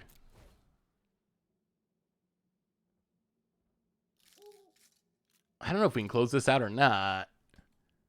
Oh, we're so close. We're so close. Tomorrow's Commander Clash was something. I think tomorrow's Commander Clash is the longest Commander Clash that we've ever had. Like, seriously, the longest Commander Clash in the entire history of the game. The single scariest horror movie I've ever endured was watching me file my tax returns. Hey, what's up, Arch Burglar Lord? How are you? Opponent goes to 11. We will play a land on red. Pass the turn. Could actually use a Faceless Agent. Hopefully they go after the Seasoned Pyromancer and we can get him. Oh boy, opponent. Opponent. Oh, greedy. Are you dead? Maybe. Maybe dead? Does someone play Stasis in Commander Clash? So part of what made the game tomorrow interesting is it was really long, but everyone was involved in the game, and it wasn't a okay. And it wasn't what I would consider just a prison game. So it was actually like a really long but very real game of Commander where everyone was actually involved in it. I'm sure there were a few puns, perhaps, maybe some puns. Well, Harmonic Prodigy and opponent, done diddly done. So I think the final runtime's around 3 hours. I think the game itself before it was edited was maybe 320-ish, which I'm pretty sure is our all-time longest game.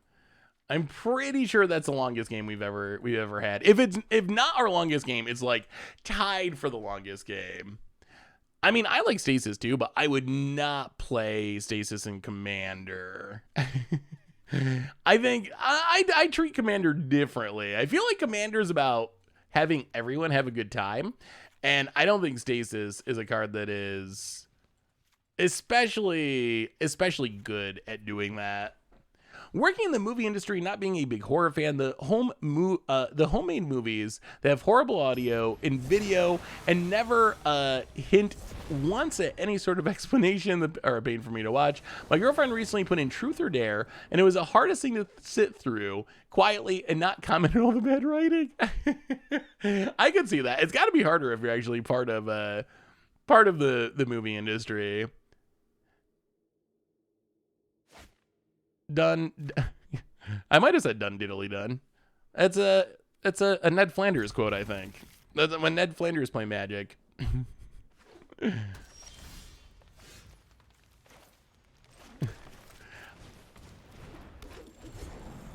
I used to use the Ned Flanders swears quite a bit, like son of a diddly, because of course I've talked before about my mother always giving me a hard time if I curse in content anywhere.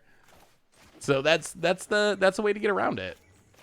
That's the way you get around it. You just gotta swear like Ned Flanders, and no one can get mad.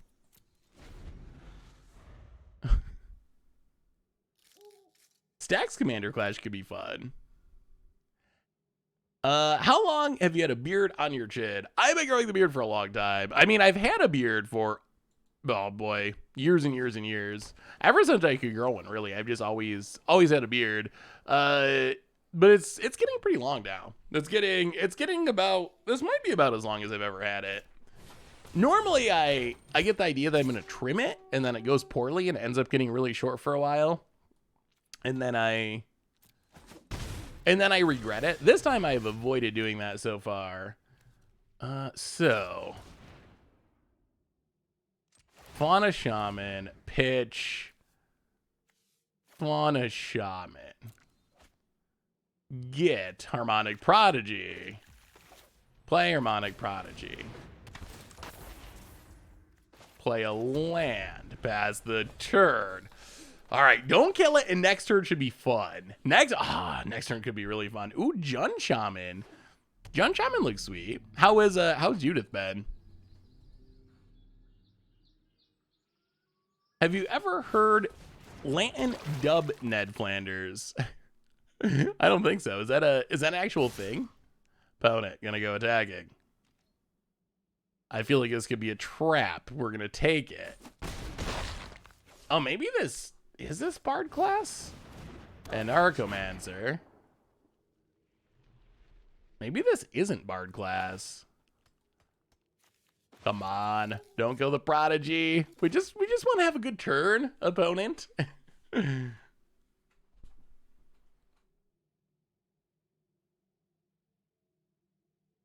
Yeah, I assume in real life, in paper, that it's probably a little bit expensive because of Commander. Is it still expensive? Well, I guess it still kind of is, because they got the Ultimate Masters reprint. And it's... Jeez.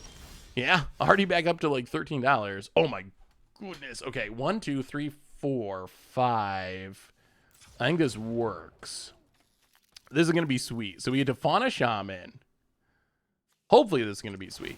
Fauna Shaman, pitch, Reclamation Sage.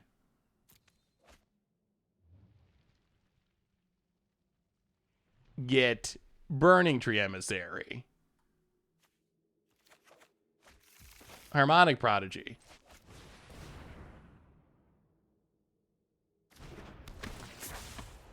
Land. Burning Tree makes 6.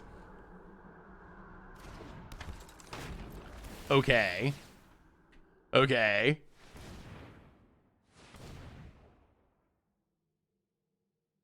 Oh, hopefully we can hit another one. If we hit another one, we really go off.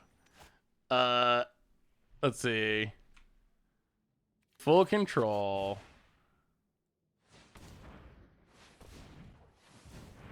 Faceless Agent. Come on. Show us another Burning Tree to keep the fun going. Let's keep it going. Faceless Agent. Technically a Shaman.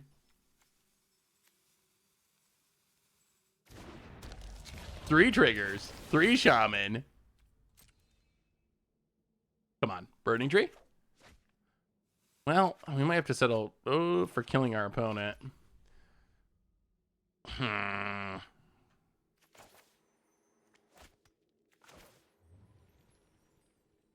All right. All right. We'll play a Seasoned Pyromancer. Make a few million tokens. When this deck goes off, it goes off. It really goes off. Do you ever make such steps as Caleb did, clear shave? Never really go clean shaven. It's been a long time since I've been clean shaven. About it. If I ever was going to fully shave the beard off, it would probably be a charity thing. That would be, and even that, it would be tough. I'd have to really feel like it was going to do a lot of good, because I really like my beard. Yeah, none of y'all would recognize me. I wouldn't recognize myself, probably. I've just always have a beard.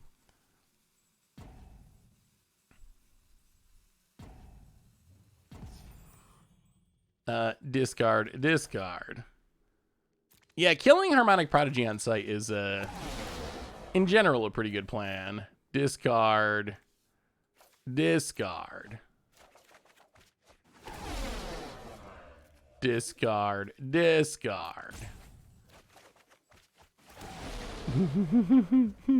Here we go, opponent. Oh, not a bad turn 4. Not bad. Not bad. Not bad. And next turn, I think we just win. Opponent, if there is a next turn, maybe our opponent just times out here. No attacks, your go. Do your worst, opponent. You could easily pull your glorious top mane down and wrap it around your cheeks till your face beard grow back. I might have to do that. Do the hair beard. How long have I been growing it? Well, I mean, I normally trim it up on occasion, but I think I've had a beard for, geez, 10 years, maybe. Like, I've had a beard. I started growing a beard as soon as I could, and I was someone who could grow a beard pretty young, so I think I started growing a beard when I was, I don't know, like high school, just out of high school, like. So yeah, there have been times when it's been clean shaven, but I think I've had one pretty consistently ever since I've been doing Magic content, and that's like 6 or 7 years, I think, at this point. So I've definitely had a beard that whole time. About it. Aw. Aw, timing out as we do. Oh my god. Okay. Well, let's take the fun option. Collected company.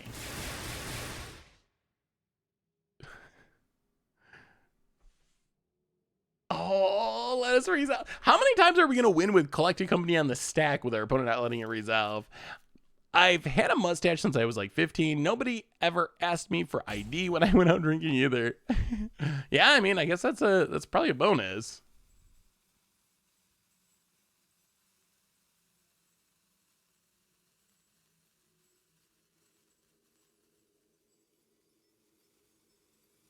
No, no, no. I haven't. No, I wasn't out of high school 10 years ago.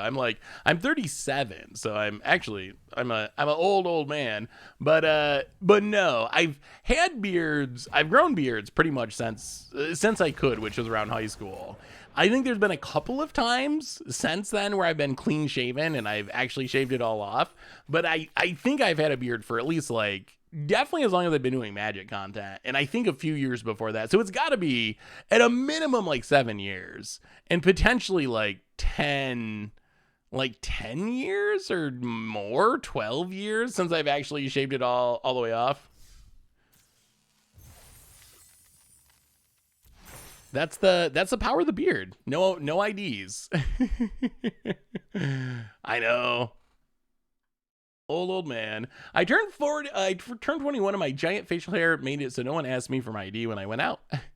I mean, I've never been much of a drinker. That's never, well, I guess maybe like when I was super young, but I've never really liked drinking that much. Or like the bar scene. That just never really appealed to me. Let's try the Xanathar deck. The Xanathar deck does seem interesting. So this deck, I don't know if it's good. I just want to lock people with Xanathar. I've been on a Xanathar kick.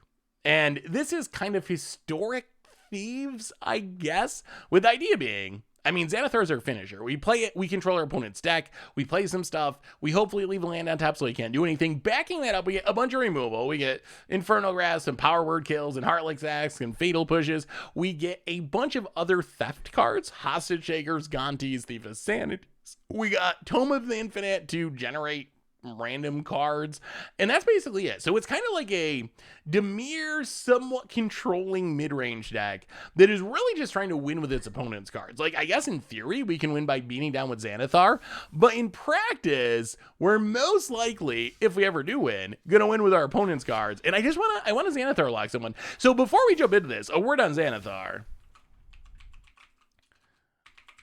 Let me update the deck list real quick. So a word on Xanathar. When I first saw Xanathar, I thought, okay, this is kind of sweet. You play Xanathar and you play as many cards as possible off the top of your opponent's deck to get as much value as possible. But in reality, that's not the best way to play Xanathar.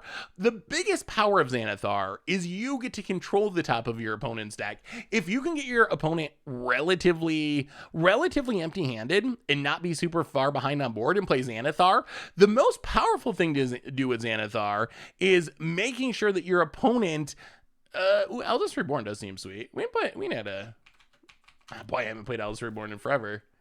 That is a good idea. But the most powerful thing you can do is essentially make sure that your opponent has a bad draw. That is the biggest upside of Xanathar. So yes, you do want to get value playing your opponent's stuff, but the most important thing is leaving your opponent with very little to do. Leaving your opponent with a land on top, leaving it with a useless spell on top. So that's kind of the biggest upside. I mean, yeah, it feels very similar to Face Healing. I went to a PPTQ with Villainous Wealth Ramp and named my deck What's Your Wood God? I mean, doesn't it just feel good to win? Oh, I guess we got a was mana's awkward. On the play, we do have Tome of the Infinite. We do have Xanathar. Ugh. Yeah, let's mulligan. All right, this is okay.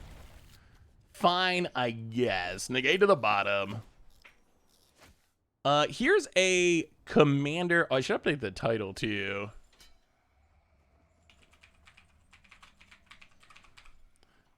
All right, that'll work. Well, Watergrave, untapped, and Fatal Push You.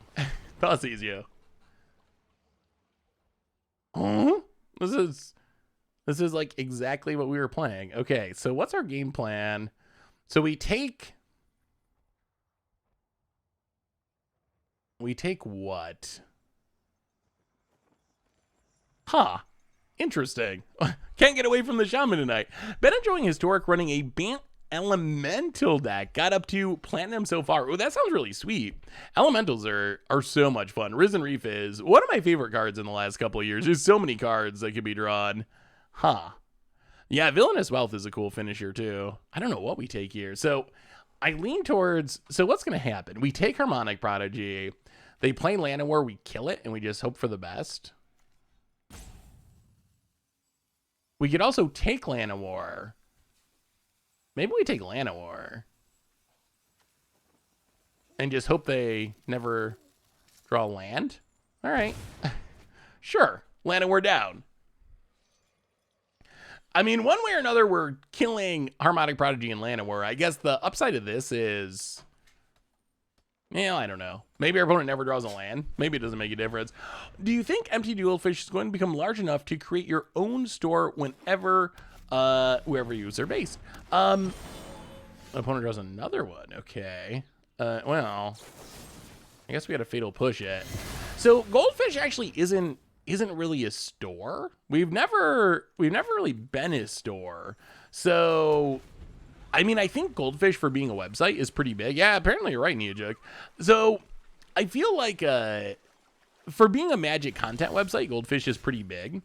On the other hand, I don't know if there's really even any consideration of ever being a store.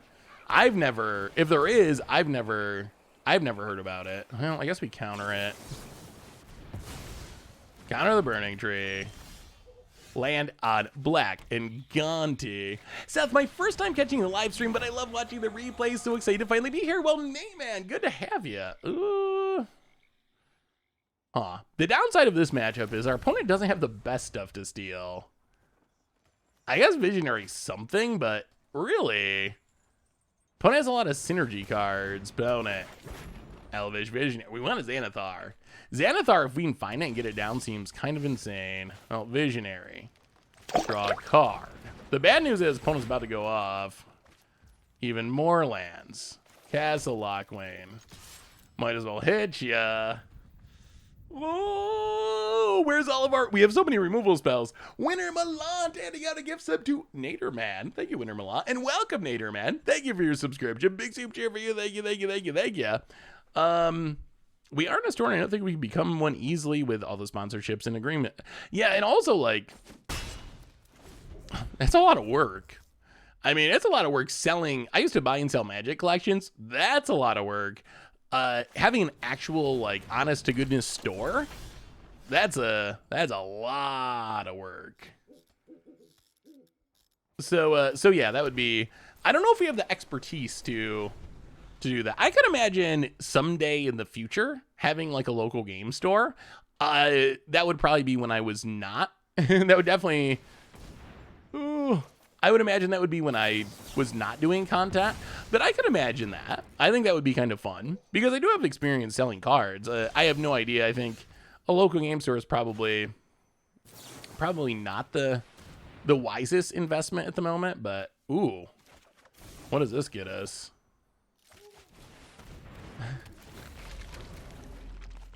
Thief of Sanity. I mean, we're playing things. I'm very, very scared of what's going to happen. There's a Harmonic Prodigy, which is usually a sign that we're about to die. Tenzo, welcome to the Fishbowl. Thank you so much for your subscription. Big super cheer for you. Thank you, thank you. Oh, no, they drew another one. Big super cheer for you. Thank you, thank you, thank you. Opponent goes attacking. Oh, wow, that's a greedy attack. So we do get double pinged. We get to kill this and kill this. This actually works out pretty well for us. Okay, we're killing our opponent with their own card, sort of. No, Thoughtseize you. Oh, they've drawn so many Rage Forgers. Well, take a Rage Forger. Thief of Sanity. I mean, I don't think we're winning the race. So I don't think there's much point in getting in for 2 with Gonti. I think if we're going to win this, it's going to be finding Xanathar and locking our opponent. And being able to block with Death Touch is actually pretty helpful. Whew, what is our punt? Yeah, now we're playing against Shamans. What are the chances that we'd immediately run into Shamans again? About it. Passes. Well, Siphon Insight you. We could use a Seasoned Pyromancer. That'd be good. Burning Tree. Well, it's a body. Tome of the Infinite. Okay. Well, Thief of Sanity. Find us something good, please.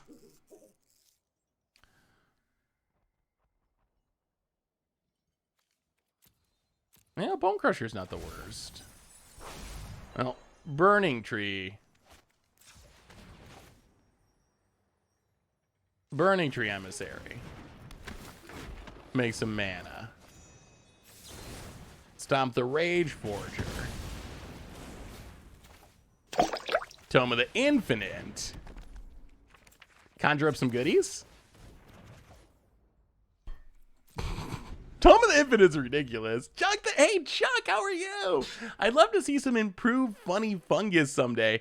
Yeah, that deck was fun. I'm down for upgrading that at some point in the future. Good to see you, by the way, Chuck. Welcome to the Fishbowl for the 27th month. Big scoop cheer for you. Thank you, thank you, thank you, thank you. Huh. So we conjured up a giant growth, eh? I mean, that could be a weird removal spell at some point. Well, conjure. That's most likely a whiff. All right, it's a whiff. Play a land. Bone Crusher. Oh, we don't. We don't have red mana. That's right. Hit you with the Thief of Sanity. The mana is no longer fixed. Seasoned Pyromancer. Faceless Agent. Cast it. Oh, that's Xanathar. That's Xanathar. That's Xanathar. That's Xanathar. Why do we keep getting punted at? I'm so confused. Oh dear, that's Harmonic Prodigy. Okay. Faceless Agent. Oh, is Xanathar even going to be enough? Now that our opponent found Harmonic Prodigy, I'm not sure about it. Oh, I am definitely scared.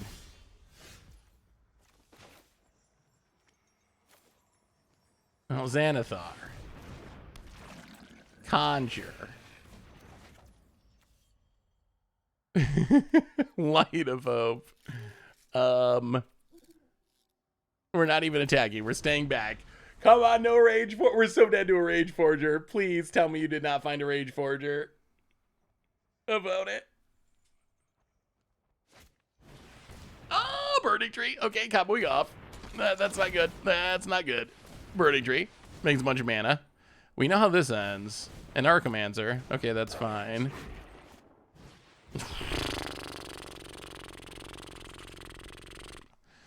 All right. So dead. Bona goes to combat. Attacks with everything.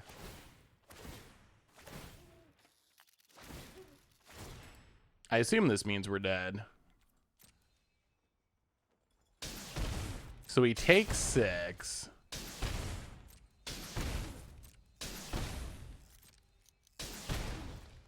We block. Block. Block. Block. Block.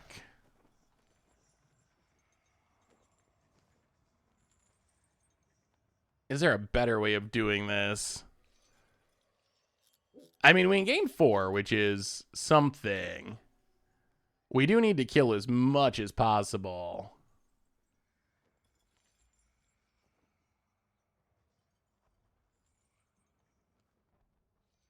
Block, block, block, block, block. All right, sure. Gain 4.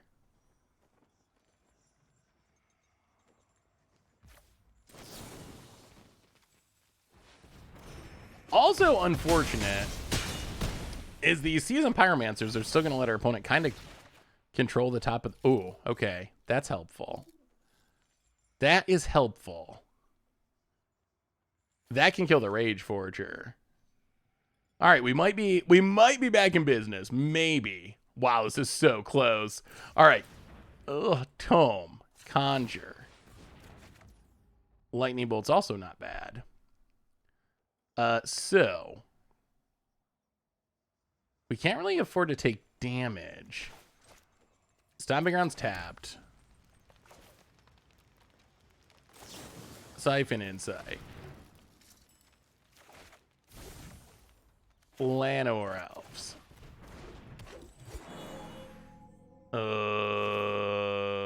Siphon Insight. We might have went too far. Okay, there's a land on top. Bolt the Rage Forger.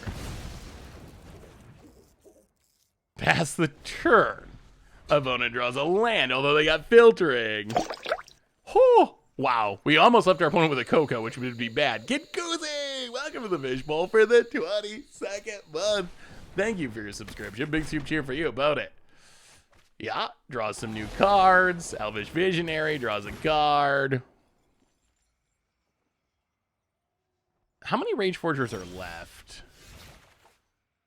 So Mountain on top. Play the Mountain. Pathway on top. I'll hit you with the Thief of Sanity. Take a Visionary. Play the Visionary. Xanathar. Play the Bone Crusher. Tome of the Infinite. Godger. Oh, another Lightning Bolt. Okay, we are conjuring pretty well.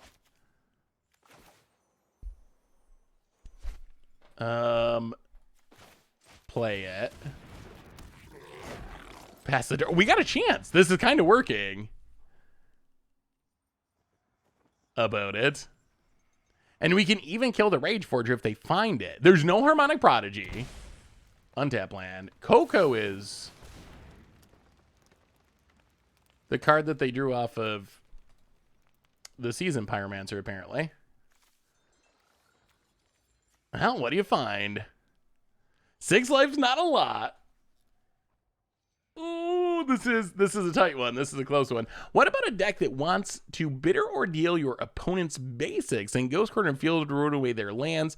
Would probably be better in green black, but here's an adaptation made in my current modern list. Ooh, let me see.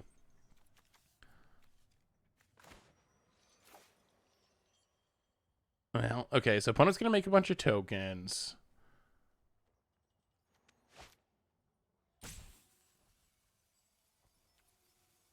Sure.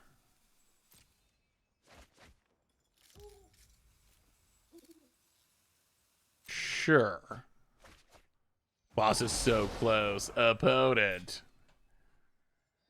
11 cards in their deck. Are there any mill spells that can be conjured up? Wow. All out attack. Okay. So... Oh, yeah, that looks interesting, Zai. Kind of an Exile Mill combo deck. All right, how do we do this? We need to block literally everything, I think. So block this. Block this. Block this. Block this. Actually, block this. Block this. Block this. Block that. And then this has been a wild game. Oh, sweet.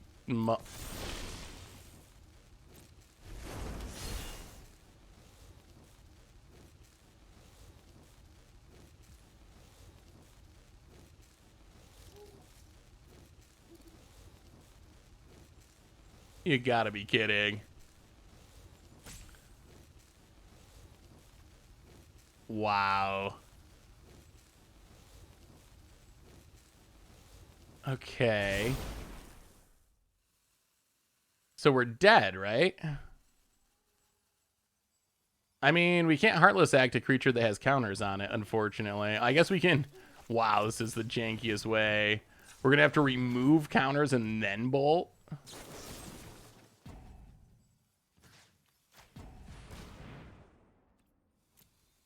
All right. Well, I mean, this does technically... Actually...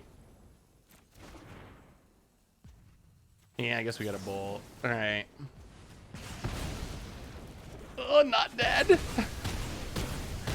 They drew Coco and Embercleave as their 2 cards for the turn. That's kind of insane. We draw another Xanathar. Well, Rockville. Off the top of our opponent's deck. Another land on top. Hit you with the Thief of Sanity. Milieu. Steel Shatter Skull Smashing. That's not bad. 1, 2. Actually, let's conjure first. Well, are we going to get there? Is it possible? All right, let's conjure. Ponder. Fatal Push is good. We will keep that. No shuffle. 1, 2, 3.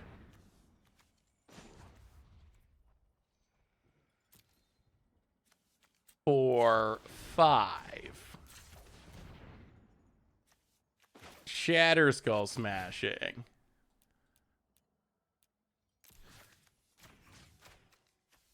Kill the Pyromancers.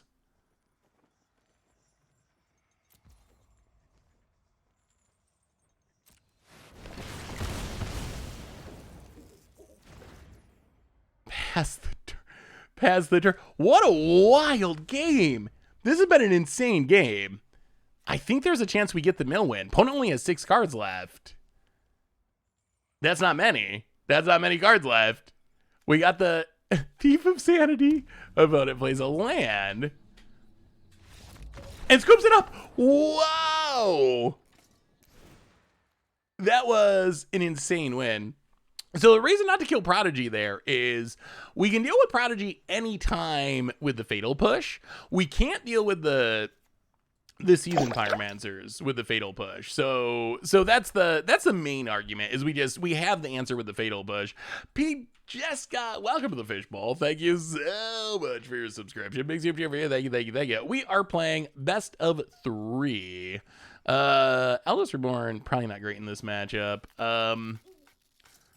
Go down a couple Saw It Comings. Definitely go down the Negate. Sweepers are all good. Hostage Taker's fine. Tome of the Infinite, apparently insane. At least it was insane in that game. Tome of the Infinite was an all-star. Xanathar was sweet. Xanathar did what we were hoping it would do. Oh, a reminder as we go into this game that our sponsor today is Card Kingdom. If you need some magical cards, you can get them by heading over to cardkingdom.com. Yeah, going down a couple Gontis makes sense. Maybe we keep this Saw It Coming. Gonti is pretty medium. I do like the Death Touch, but if you're getting Xanathar out a lot, considerations for Scheming Symmetry because it's useless for your opponent if you trigger Xanathar that turn. Ooh, that's true. Wait, no. Scheming Symmetry. Oh, yeah. Actually, no. Is it useless?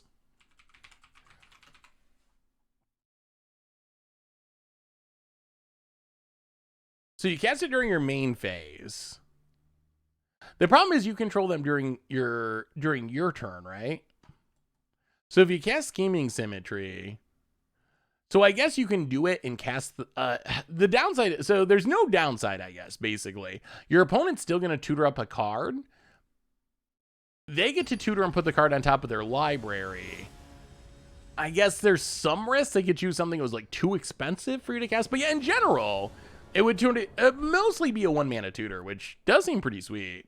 You gotta have the Xanathar on the board, which is a challenge. Ooh. Well, we're keeping this. If we can get to this extinction event on time, there's hope. We'll see. Tap land go. We might need to siphon us up a land about it. Pathway. And, oh, here they come. Burning Tree into Visionary. Well, land and thought sees you.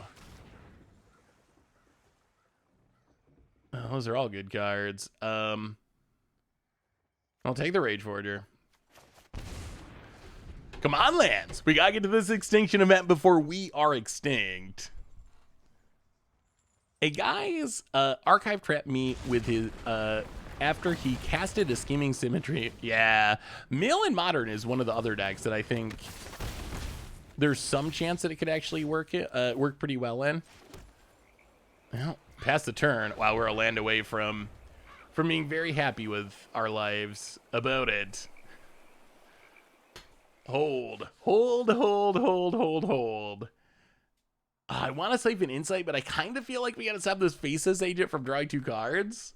Faceless Agent is actually pretty good in the Shaman deck, I will say. 1, 2, 3, 4, 5, 6.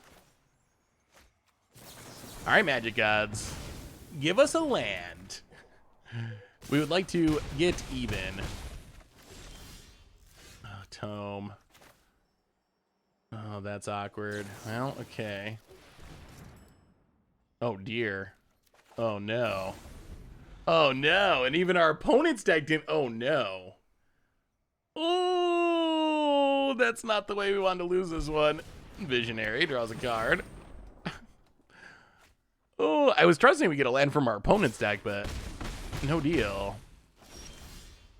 Well, oh, boy. So technically you hit a land. Is it too late? We will choose even. Oh, that extra turn let our opponent draw a lot of cards to rebuild here. This is going to be close, opponent. Den of the Bugbear. That's also potentially problematic. And nothing? All lands in hand? Yeah, we were hoping to get a land off of our opponent's deck. But, I mean, that's the downside of Siphon Insight, is it is whiffable. There are certainly times when it whiffs. About it. Llanowars.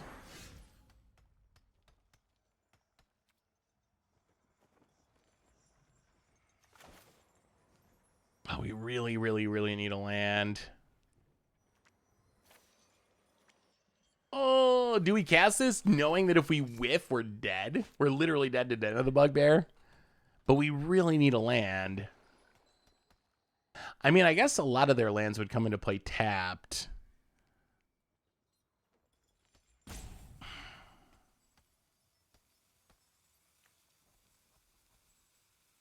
Well, we got the Braid, so we can kill the Den. I think we pass. I mean, we got the Braid, so we can kill the Den of the Bugbear if they fire it up. So we do have an answer to it, but it would be nice to get a land and be able to siphon land, still kill Den of the Bugbear, and then we'll have the mana next turn for Shadow's Verdict. That would have been the best. Well, they have Stomp. We're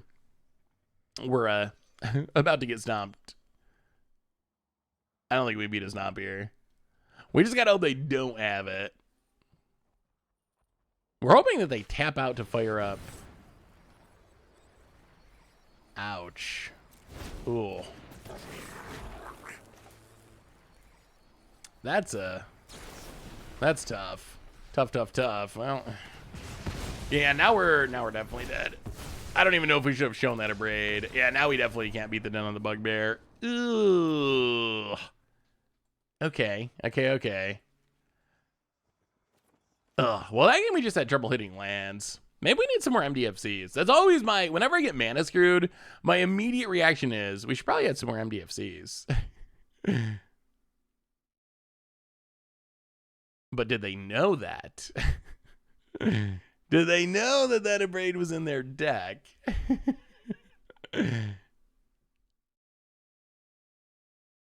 Yeah, that was a tough one. We even had the sweeper, just came down a little bit too slow. To really hard sweep. All right, we're on the play. All right, this is fine. I mean, the Shaman deck does not have much removal. That's one thing that's for sure. Hopefully this Thief of Sanity can steal us something.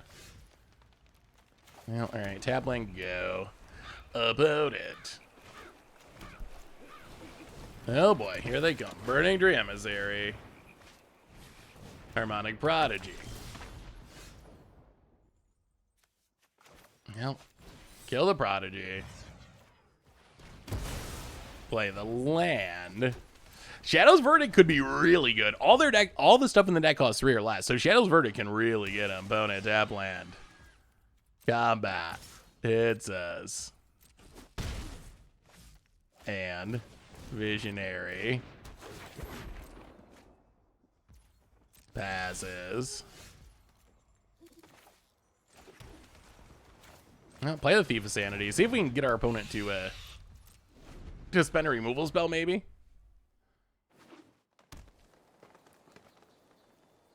Adding more MDFCs usually is a easy fix. Oh boy, Coco. Well, that's a good one. I mean, we got the Shadow's Verdict, so we're not gonna die. About it. Passes. I'll hit you. See what we can steal.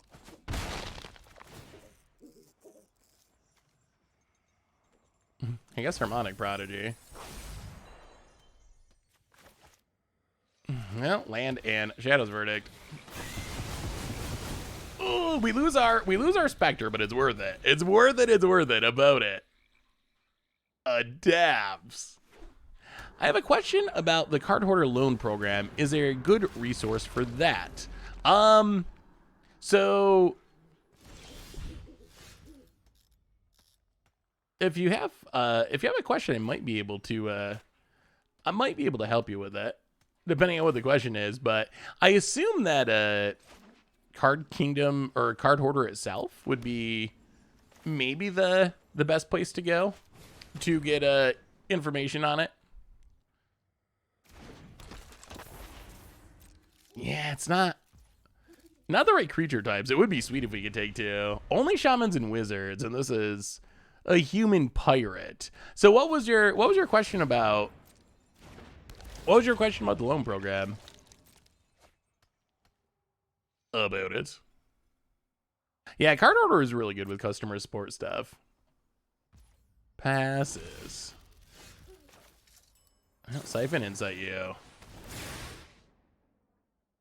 Maybe we can do the old reverse Reno. Rage Forger. Pass the turn. Okay, we're still playing Shaman. We're slowly building Shaman in reverse with our opponent's cards. Little by little. Little by little. We're gonna try to make this happen. I don't know if we can make this work, but it'd be so funny. If we can steal enough Shaman to Rage Forge our opponent to death with Harmonic Prodigy, it would be so sweet. Oh, that would be such a sweet win. Season Pyromancer to draw some cards. Yeah, we really want one more land for Hostage Taker so we can play and steal. So we can steal and play the thing right away, ideally. About it. Land. And there's the Rage Forger. Okay.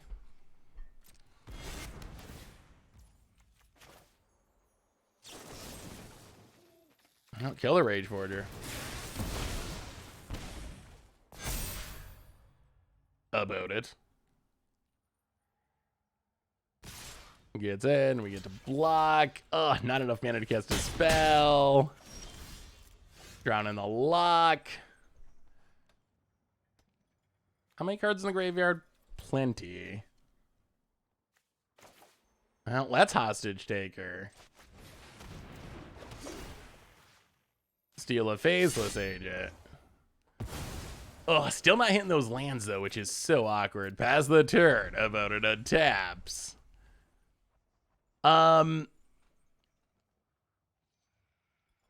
So for the free one, it's $5. Does that mean I can rent $5 worth of cards, or that I have $5 worth of total renter's fees? So it is, so the $5 loan program is $5 worth of cards, but $5 worth of cards is going to go a lot further than you probably think on Magic Online. Like, there are entire formats that are like commander formats that people play that are only $5 decks. So you can actually do probably way more than you're thinking with just $5 worth of cards. But yeah, it is $5 Magic Online value of cards. I'll play the land. Faceless Agent. Double trigger. Thief of Sanity, Xanathar.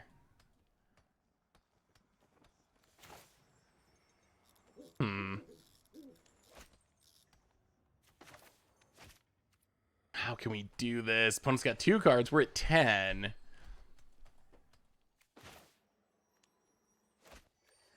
Oh, so many Rage Forgers. There's only, wait.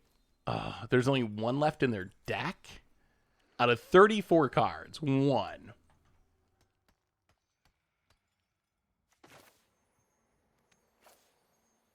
Well, let's play a Thief of Sanity.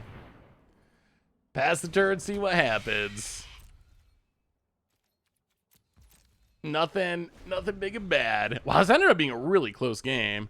Yeah, we're trying to reconstruct Shaman with our opponent's cards. It's tricky. Untap land. Another Seasoned Pyromancer. Draw some cards. Burning Tree. This better not be a Rage Forger.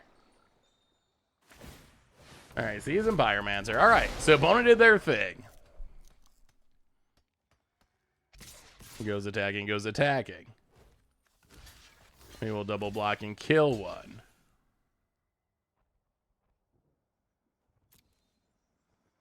Ugh. Dropping to 7. That's a lot of 1/1s. Well, Thief of Sanity. I don't know if this is going to be enough. Thief of Sanity hits ya. Steal.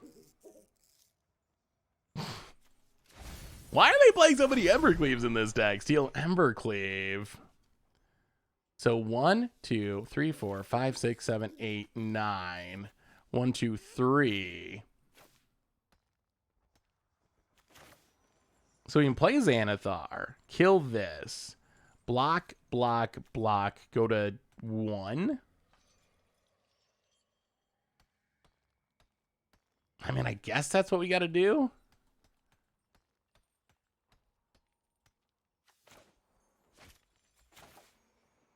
Man, Bloodchief's Thirst.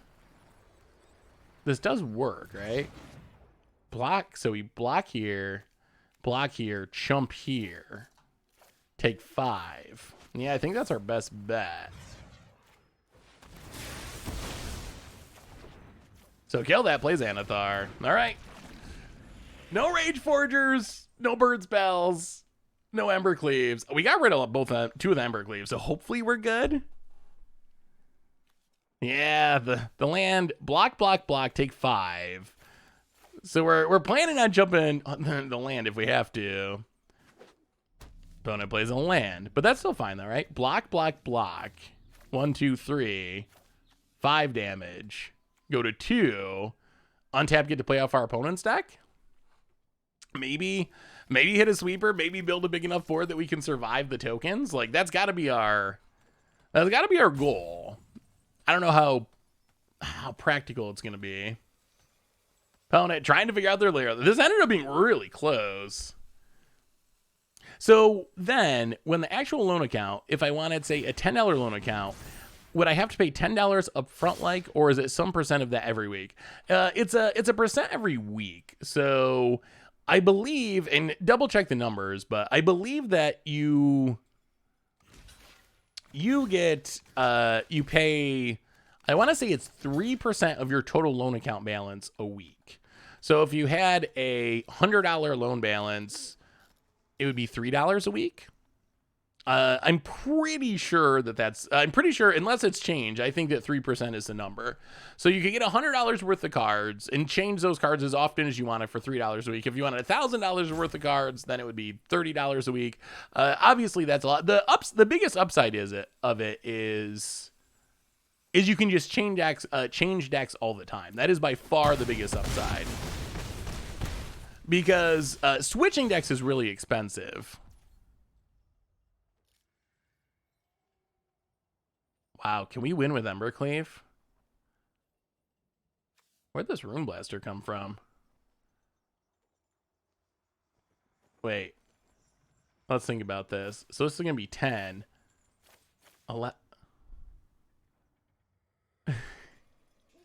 Can we kick this? Oh, we can't kick it anyway. Wow. Rune Blaster.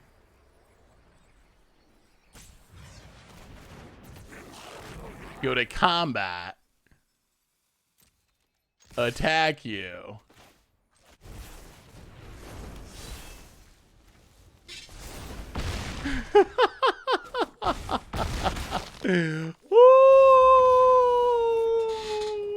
Wow.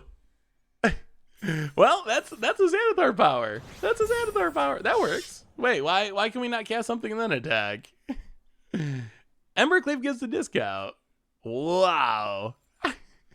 I bet our opponent was not. I was not expecting that. Okay, Xanathar. Xanathar baby busted. Losing to Embercleave is kind of brutal, but turning it against your opponent and beating them with Embercleave is actually kind of hilarious. That feels like the kind of matchup that would be really tough for this deck too. Our opponents, the stuff that they could steal, they don't have a lot of generically powerful cards. Like, they have a lot of synergistic tribe members. So the fact that we were able to steal a win with Embercleaves against a deck that does not have good stuff, like, in general,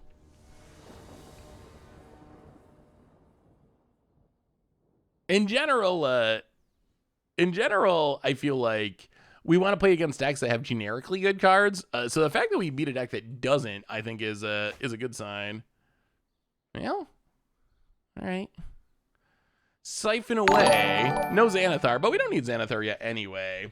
Literally stole the win. I saw the Caleb spider attack clip.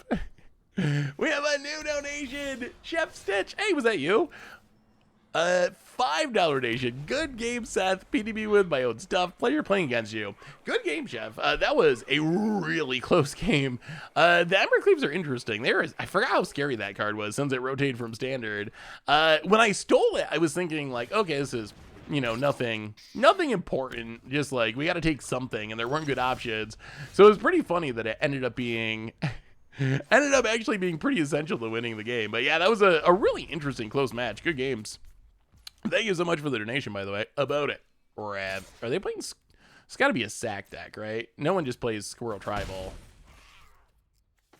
Okay, we'll take a peek. Siphon Insight. What is the meaning behind gold fishing and Magic? Can't seem to find a consistent answer anywhere. So honestly, I don't know the origin of gold fishing. But gold fishing basically refers to playing by yourself, essentially. It can mean literally playing a one-person game just to practice a deck. It also is used to refer to storm style combo decks, for example, that don't interact. Decks that they don't care what you're doing. They're just trying to do their thing. And if they do, they're going to win the game. Those are sometimes referred to as goldfish decks because you're playing by yourself, essentially. So yeah, does anyone know the origins of the term? I actually don't know. Where it originally came from. Does anyone know why we call that goldfishing? Yeah, in the tank. That's true. That's also a fish reference. Apparently, we have a lot of fish references in Magic. Little goldfish trivia. When the site was first starting, Richard was going to name it Liliana, I think, because he started around original Innistrad, and he really loved Liliana as a Jund player. So that was the code name, or like the name why he was designing the site, was just Liliana, and realized that wasn't a very appealing appealing site name, and it became MTG Goldfish. About it. Gilded Goose, honk honk. Well, we will thought seize you a smidge. Okay, so it's just a sacrifice deck. I'll take the Mayhem Devil, pass the turn.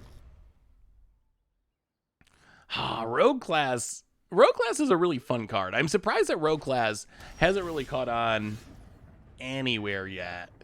I feel like it's got some amount of potential at least. Why did they not play the... That's suspicious. So does it mean they drew Coco? Well, I mean, all right, sure, foretell. All I can think is they're sacking... Oh, they want to make a food? I'm like, okay. I thought they're going to sack the goose and sack the food and make a in Coco, but... In Japanese festivals, there's a game where you try to catch a goldfish with a little paper net. Maybe that's it. That could be.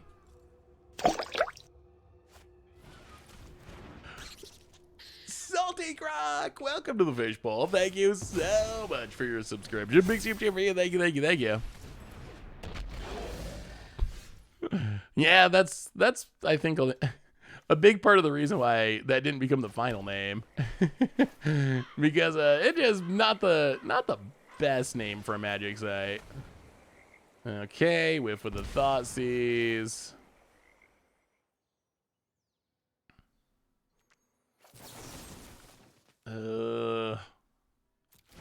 Well, pass the turn. See what our opponent does. Where's our Xanathar? About it. Goes attacking.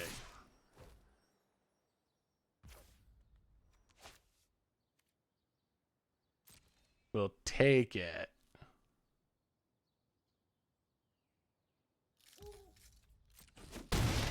Down to 11. Land passes. I'll play the land pass the turn.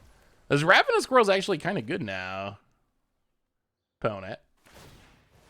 Okay, makes a food. So we will Heartless Act the Mayhem Devil. Ooh, pass the turn.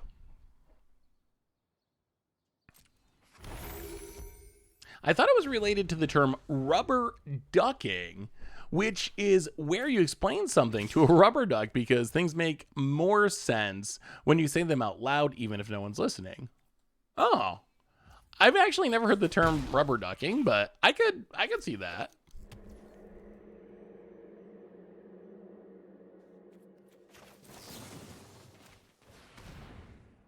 I feel like if we don't take 3 there, it goes kind of bad because, ooh, that's that can kill a squirrel. That is helpful.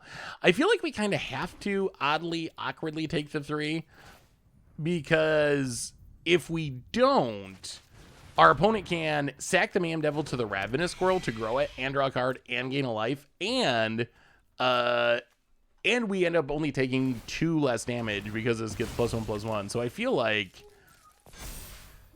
we're just kind of priced into that, as awkward as that is. I think what we probably should have done if we're going to kill the Mayhem Devil,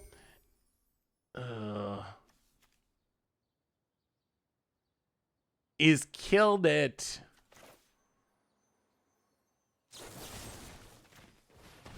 Is killed it on our end step while your opponent was tapped down. Goldfish, you see, was only the first in a succession of animals against the which Beth Mo proposed testing one's deck. Turtle, snakes, rabbit, so monsters. Oh?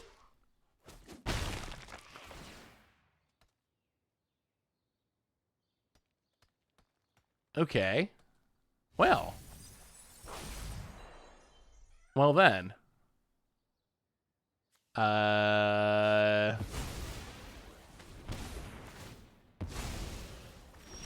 Guess we should have left up a counter. Opponent thought seized us with no card? What happened? I don't even know what's going on with our opponent at the moment. Oh, Angrath. This is going to quickly kill us, and I don't know how we answer it.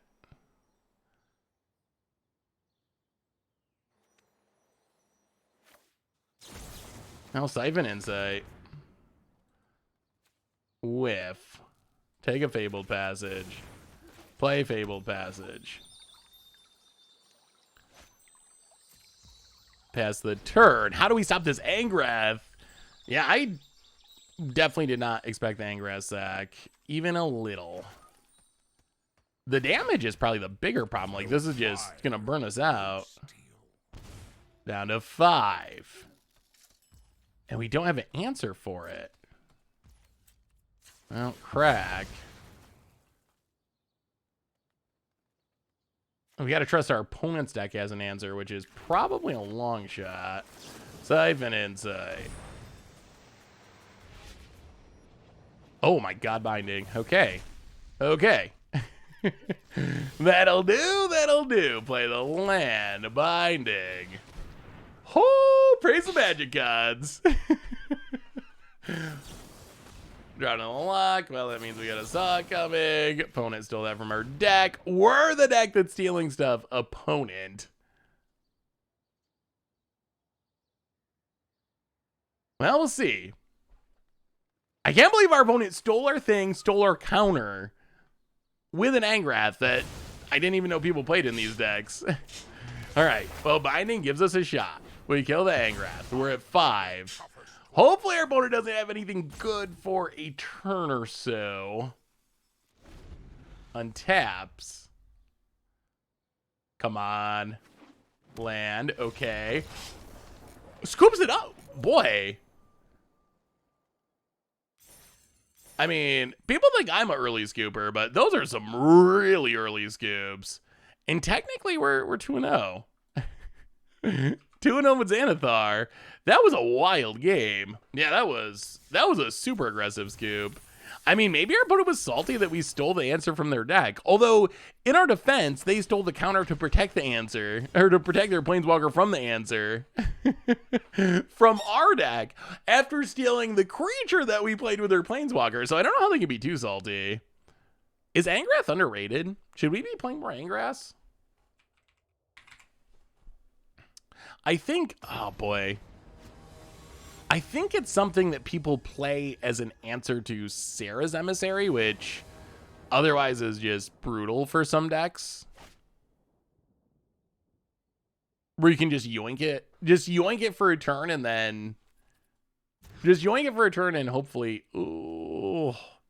Alright, we're gonna hit a land. We're gonna hit a land. The Magic Gods like this deck. Good to see Siphon Insight seeing some play. I'm still hoping to nab a Sensei's Divining Top from the OP and Highlander. Ooh. Yeah, top is pretty good. Yeah, we've definitely talked about doing things with channel points. We just have not quite figured it out yet, but it pains me to say this again because I feel like I've said it before, but I really do truly think that that we will do something with them. I think something's going to happen with them. Angrath for Pioneer. Well, do we draw land? That is a real question. If we don't... Oh, dear. Our one land, one keep theory blowing up in our face. about it. So, chat, what format have you been enjoying most recently? Wow, that's a lot of discard. And we got a lot of good things to get hit by discard because we don't got any lands. Oh, God. Okay, not a land. Pass the turn. It's probably scoop time. All right. Well, the innovative keep a one-lander technique backfired there. Commander, and how has Historic Brawl been? Historic Brawl is a format that I have not gotten to play much. Or chosen to play much, I guess. But, is it pretty fun? Yeah, let's try something like that. Been playing standard, but it's rough. So much Epiphany, mono green, it's all 5-color good stuff. Ooh, is that a Historic Brawl's all 5-color good stuff? I could see that. What's the most popular commander? Historic's a lot of fun, nothing but creature goodness. Yeah, Historic I think is in a pretty interesting place since the most recent round of bannings. I've been liking it since then. I do not understand why they unbanned Golos. I really do not understand. I don't know what they were thinking.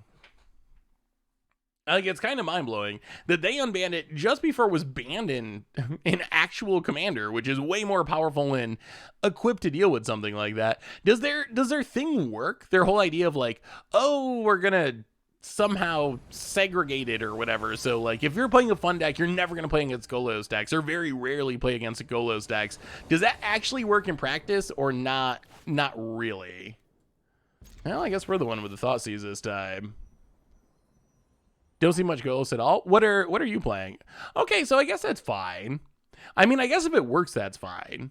I wish I knew. I almost wonder if they should be more explicit with it, or maybe that would end up being abusable. But I wonder if it would be worth players knowing, like, if you play this commander, we consider it a busted commander, and we are going to put you in the Golos, like the Golos queue. What are the commanders that they consider to be so powerful that they're in their own little pool? I don't think that's public as far as I know. Your Chandra tribal deck in Historic is not legal in Pioneer with Unholy Heat and Mindstone. Otherwise, it's just $175. Would you do that for a video? It would be a fun Pioneer video again. It plays like your tribal is fun. That could be a good video. I could see that. Although the last Pioneer video I did was not super popular. I feel like Pioneer is, just as far as people watching a format, I feel like it's currently Pauper-esque in the sense that it certainly has its dedicated fans who really love it. But at the same time, it seems like it's maybe trending towards more of a niche format where the overall amount of people playing it's not very huge. Golos, Winota, Kinnan, Teferi, Baral. That seems like a... Oh, I forgot about Brawl. Brawl is the commander that killed 1v1 commander on Magic Online. Yeah, those are some busted commanders. The Brawl decks, I assume, are just all... I assume the Brawl decks are just all... I guess that's worth it. Or just like Brawl and a million counters. That's how the ones in 1v1 Commander were before the format essentially died. I'll take the Arcanist. Play the land. I mean, this is a position where Xanathar could be really good. If we can find a Xanathar, we got a pretty good lock on our opponent's deck at the moment.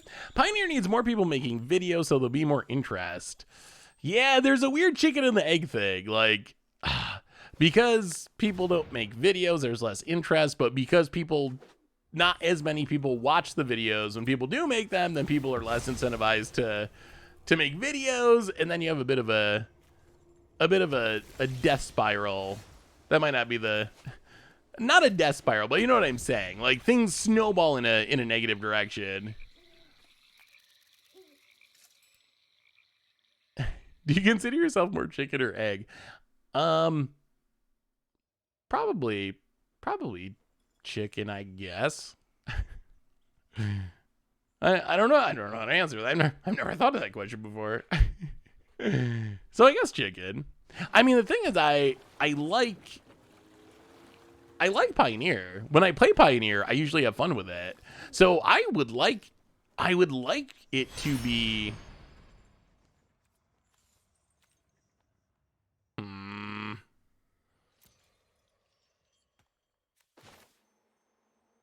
I would like it to be a popular format because I enjoy playing it and I think it does a lot of good things for players. Like, it's cheaper in general than other non-rotating formats. It's actually usually sometimes between the bannings a pretty enjoyable format. So I feel like it has a lot of things going for it. So it's certainly a format that I would like to support, but I don't know. We had this question on the podcast a couple of weeks ago, and I feel like it's the same thing. Someone was like, "Oh well, do you feel like it's like content creators' responsibility?" I'm paraphrasing. I might not be remembering it word for word, but essentially, do you think it's content creators' responsibility to help get their audience interested in Pro Tours? Should content creators be, kind of promoting Pro Tours and other big events to get their audience interested in it? And I think the answer is, yeah, that can certainly help, but it kind of goes both ways. Like, there needs to be Pro Tours for people to support, and they need to be logical and understandable and enjoyable. So you want to be like, hey, let's have fun and watch this Pro Tour this weekend. So there's it goes both ways. Like, yeah, I think content creators can do a lot to support Pro Tours, but at the same time, you got to have a product that they feel comfortable and authentic and actually enjoy supporting, and not just forcing it to do some party line shilling thing or whatever. And I think it's the same way with Pioneer. Like, I think people could play more Pioneer to get people interested in it, but at the same time, people got to be somewhat interested in it, or you're just shouting into the wind, as you're doing that. So, do you think Wizards will ever implement Pioneer or Modern on Arena? I think that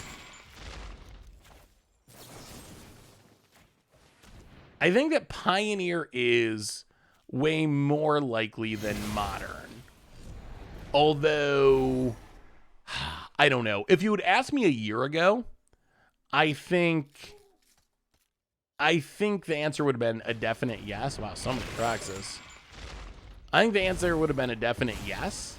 But the more recent signs are maybe no. Like, the most recent signs are that Wizards isn't really in a rush to put Pioneer on there. And if you read into their announcements, it almost sounds like they're not really planning on it and they're focused on Historic and maybe someday. So obviously my number one dream scenario is all the formats come to Arena. That would be sweet.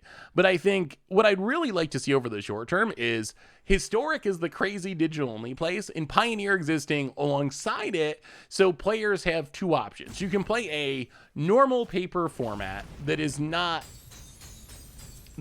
all about bans and erratas and broken cards and digital only cards, or you can play Historic, which is about those things, because players like Magic in different ways. Like, Magic is different things to different people. So that would be my ideal outcome.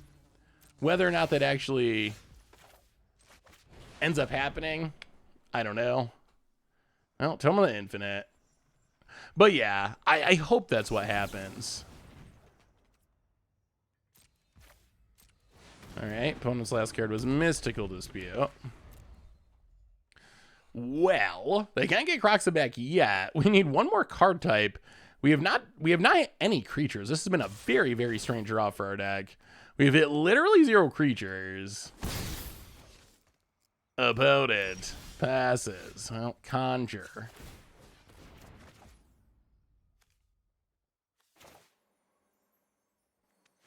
Do we have a land in our graveyard? Yes. I'll play the land past the turn. Opponent taps. Oh, if they get back this Croxa, we might be in trouble. Not only do we need a creature, we need to go in the graveyard. Hey, doing good, nitpicking words. How was your life? How's the YouTube grind?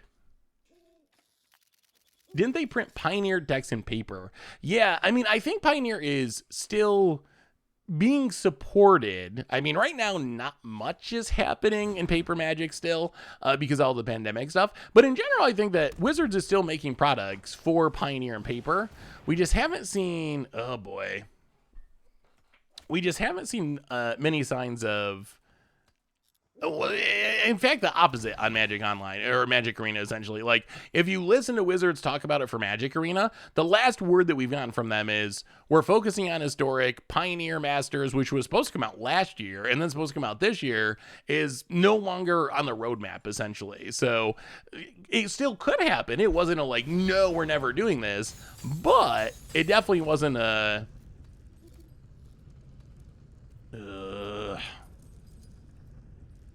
it also definitely wasn't a, yes, this is happening today. Or even, yes, this is in the near future. We're working on it. Give us a little bit more time. It was more along the lines of, I don't know if it's going to happen or when it's going to happen. Moto started when Invasion came out. It took, I think, a good dozen years for Moto to have a playable vintage format. Arena has a lot more sets to program in first. If they did an extra block every year, you'd be looking at a dozen years. I mean, I think the big question is, does Wizards... Is that Wizards' goal? I think even that would... Oh my goodness. Oh my goodness. Oh dear. Oh boy. Wow, this has just been a really weird... Oh no. Oh god. Oh! Assault Strobe. Well, we just drew 0 creatures. 0 creatures. 0 anything. I think Wizards really just could benefit by just telling people the plan. And I know the problem is like... I know the problem is plans change. And we see that all the time. And then people get mad when plans change. But I think... I don't know if Wizards' plan is to have all the formats on Arena. Like, that's the thing. Like, we've never heard Wizards say, oh, the goal is... I've never. Maybe I've missed it. But it's never seemed like the plan was to have Vintage on Arena or have all the formats or all the cards on Arena. Maybe that's the plan, but that's never been something they've really expressed in a way that makes me feel comfortable saying that that's what the plan is. I honestly kind of feel like their plan was to... Oh, boy. I kind of honestly sometimes wonder if their plan was to make a bunch of money off of casual players and free-to-play players by... I mean, because they shut down Duels of Planeswalkers. And I remember that was like the meme at the time, and everyone was like, no, like, you know, this is a real thing. But I almost think Wizards' plan was like, oh, we can shut down Duels of the Planeswalkers, make this new game, and get a much more money out of people, and that'll be great. And then all of us were like, whoa, like, this should be, you know, something more. There should be Pro Tours. We should have all the formats. When Wizards were like, no, we're just trying to, you know, milk some money out of some casual. Milk some money out of some casuals. You're gonna go back to Magic Online over there if you want to be playing spiky Magic. Because remember, like, in that almost, like, obviously that's speculation, conjecture, whatever, but that kind of lines up with how Arena functions. Like, there's no spectator mode, a lot of the things you need to be a functional esport. And then there's also, like, some of the choices they made. Do you remember when they first started Arena and they literally were not going to allow you to play best of 3 on the format? Like, that was the thing we actually had to fight for. because Wizards, that was their plan. No best of 3 allowed. Like, not, we're going to mostly support best of 1, which is where they ended up, is like hiding best of 3. But Wizards literally was not going to allow you to play best of 3. It was not going to be on the client. That was not going to be an option. If you want to play best of 3, you better play paper, you better play Magic Online, because it just was not an option. And then when Historic came out, Wizards wanted to have double wild card, have it cost double wild cards to try to keep the format in check. So I feel like many of the actions Wizards made also kind of support the idea that Wizards viewed Arena as primarily like a casual client to get money out of the audience that was in improved Duels of the Planeswalkers in some ways, rather than something that they intentionally built with the idea being, this is going to be our new esports. We are going to have this replace Magic Online. And I think a lot of the talk about, Oh, maybe we do need more lands. I mean, a lot of the talk about this, a lot of the talk about Arena replacing Magic Online and all that stuff, that was stuff that people said, we said, the community said, not Wizards. So I kind of feel like that was the community projecting their desires for Magic to be an esport, Magic to have a improved digital client and all that stuff. And oh god. And that we were the ones that put those words in Wizards' mouth rather than Wizards saying those things. So, not that Arena's bad, but that's something I've noticed. Like, if you read on social media, you'll see a lot of people, and I mean, I do it sometimes too when things come up. But you see people, you know, kind of bashing on Arena, talking about the things that they dislike about Arena, and while all those things are super fair, and I think a lot of them are, you know, just criticisms that should be brought up. At the same time, it's been going on for so long. Sometimes I wonder, like, I mean, at some point we just gotta blame ourselves for having unrealistic expectations compared to what it seems like Wizards' goal was. Yeah, I think the best of 3 thing was for me that was the most egregious. I could never understand why. I mean, the best of 3 thing, that's not conjecture. Like, that was an actual thing. If you go back to the beta days of Arena, they actually said, like, we're not going to have it. And everyone freaked out and was like, wow, like, no, don't do this. Like, we need to have a best of 3 option on Arena. So that's not. The reasoning behind all that stuff is just me, you know, my perception of things and my speculation and ramblings. But that is the thing, just like the double wild cards, like that is the thing that actually did happen. Like that part is a fact. So we take the Burning Tree, and then we got a Thoughtseize the Toski. I guess that's fine. Ugh, so much value in this deck. Oh, the best of 1 Pro Tour. Yeah. I do. They quickly realized that best of 1 was not a great tournament. Not a great tournament format in many ways. I mean, oh no. Oh, another Toski is really. That's really bad news. If they drew another Toski. Maybe blame ourselves is not the right way to put it. But basically, like, Wizards Digital has not had the best track record. When you combine that in with Wizards kind of sending a lot of signs that Arena was supposed to be a digital client, maybe it was silly of us to expect it to be, you know, a League of Legends level esport, or, you know, the... Yeah, we're super dead. Super dead. Okay, well, I mean, Fatal Push this. Yes, Toski is just ridiculous. Well, we do draw a land. It comes into play tapped. We've been squirreled. Reckless Stormseeker. Now, opponent plays it. We will kill it. Opponent gets in, draws a card because of Toski. Oh, we had a plan for beating a Toski.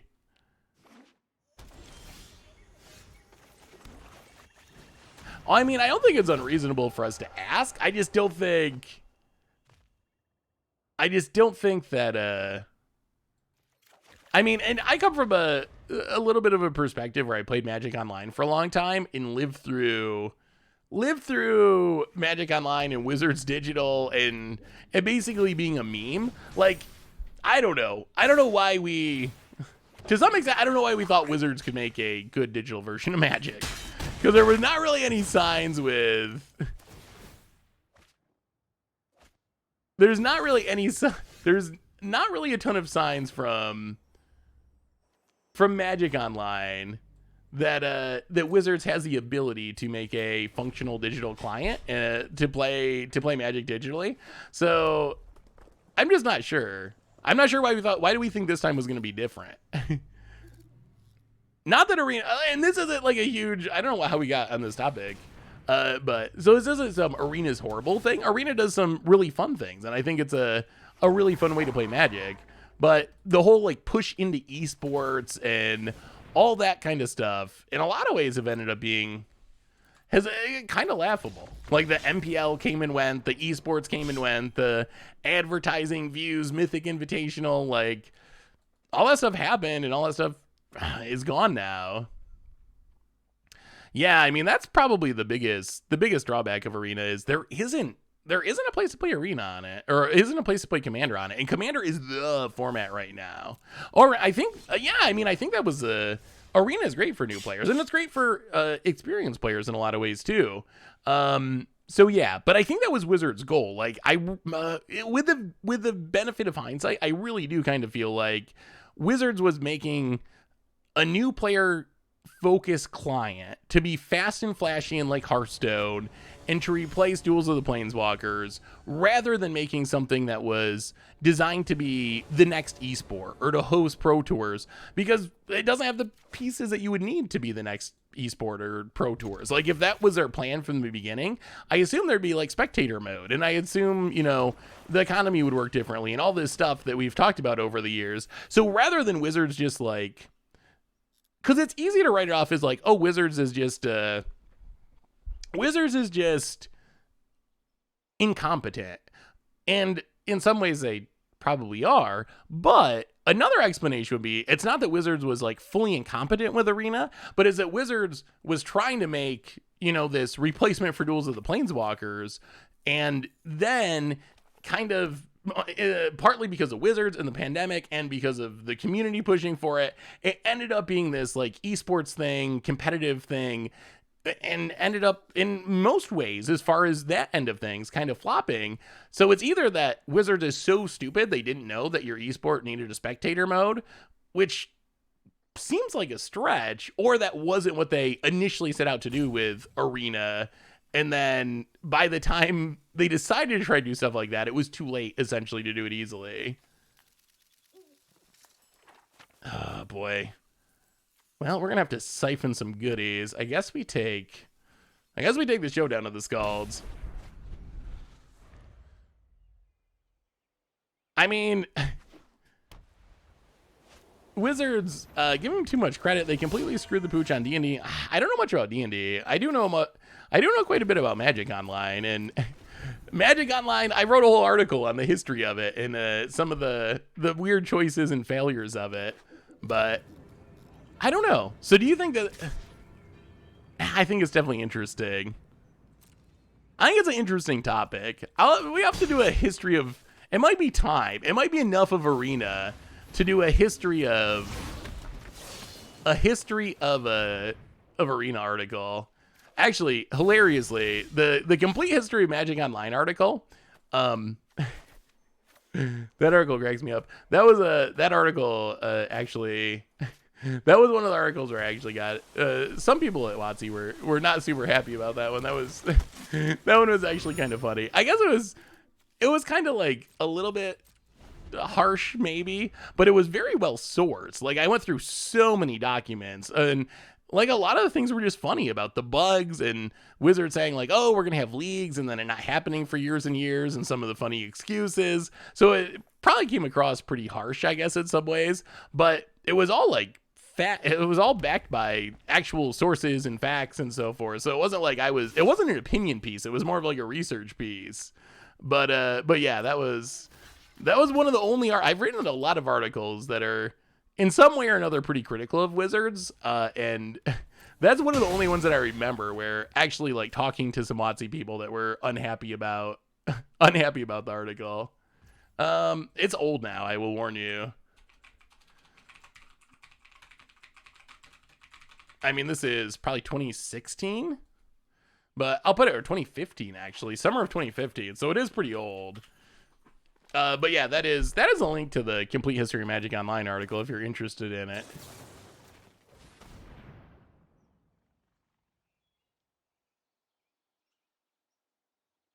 But it would be interesting to go back. It's probably enough of Arena now that we could do something similar. Lightning Helix could be good. Could probably do something similar for Arena. and just kind of compile it all and put it all in one place. I was in the closed first alpha of Arena. I still have the screenshots of it. Ooh, that could actually be super helpful with the article.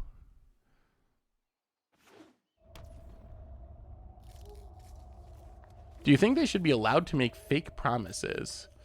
I don't think any. I don't think any company should be allowed to make fake promises. What is that in regards to with Magic though? I also think like so I don't think that a company should be allowed to make fake promises, but I also think there are times when what sometimes we see as fake promises are actually just things changing. Like I think some of the things Mark Rosewater says, where it's like, oh, like, you know, ninjutsu's not coming back or something, or ranks it high on the storm scale for coming back. I think that that's different. Or like, you know, Madness is a mechanic that I couldn't imagine reprinting. It's a 9 on the storm scale. And then a year or two later, Madness comes back. I think that's more of a case of things changing than a direct lie. But at the same time, like, I think definitely companies should not actually straight up lie. How long have I been a full-time content creator? So I started doing content with Goldfish in like I want to say 2014.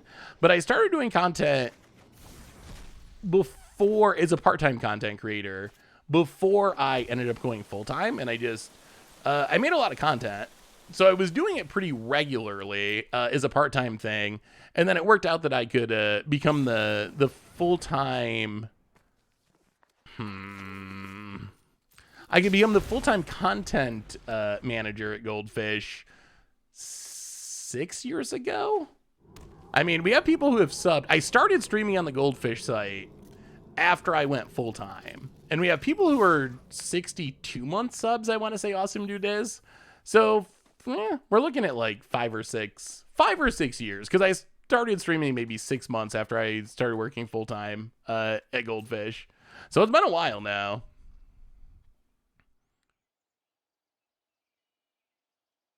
Thought you lost a game. We've lost plenty of games. We're probably about to lose this game.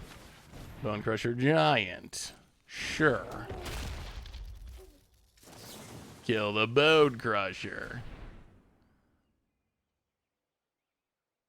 I do think, hey, what's up, Zach? I do think one of the biggest issues we have with digital Magic right now is there's not a great way to play Commander. I like Moto Commander, but I know that that's not something for everyone. I don't think that's the solution, let's say, to... I don't think that's the solution, let's say, to all of our problems. That Moto's going to be the solution.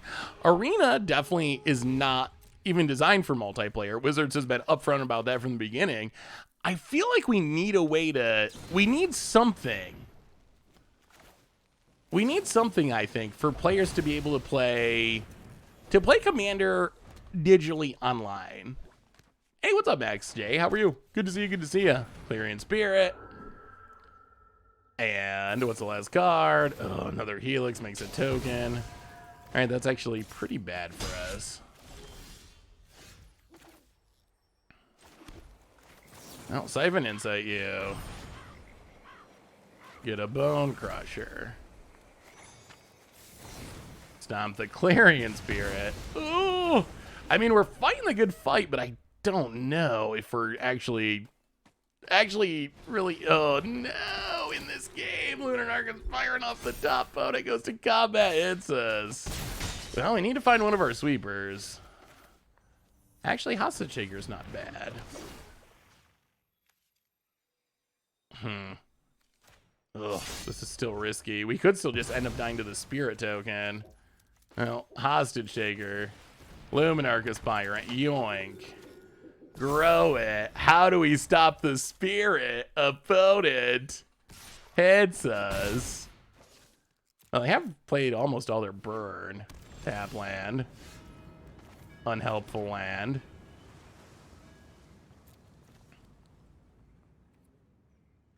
Well, Eldest Reborn. Make you sack. Oh, we need to hit a removal spell. Gonna combat, grow it, attack you. Opponent down to 21, untabs. Oh, oh, top deck's lethal. All right, well, bring in some more removal and hi. So I will say, the Xanathar Thieves deck has not felt especially competitive. Xanathar, we have got to see it go off in some really spectacular ways, which is cool. But overall, it doesn't feel very good. I think maybe, I don't know. Maybe it's just misbuilt. Maybe we need sweepers in the main deck. I definitely think the Eldest Reborn ended up being a little bit floppy. Not especially good. I'm pretty sure they saw Commander and thought they could milk money from it. I wish we had a way to play Commander online though. I'm surprised they haven't done that with how Wizards is making so many new digital games. I'm surprised they haven't tried to make a Commander one. I refuse. We're not Dirty Epiphany players. Can we only donate if we have PayPal now? Oh, I don't know. I'll have to look into it before the next stream, Dryce. I didn't know that was a thing, but I know Twitch got a little weird once there was that huge hack a couple weeks ago. So I'm not sure if that's something that could have changed and I didn't even realize it. Well, I guess we start conjuring. Phone's only got one land, so we should have time to start conjuring. About it. Oh, stealing. If we steal our opponent's Epiphany, then yes, we are very Dirty Epiphany players. The dirtiest. Can we steal a land? No. I'll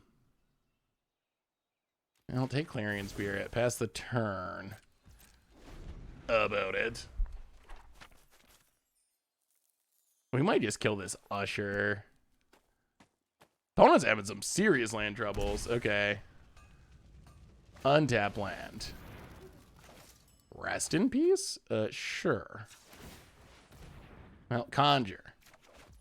Ooh, Swords of Plowshares. That's a good one. Is the record on stream right now correct?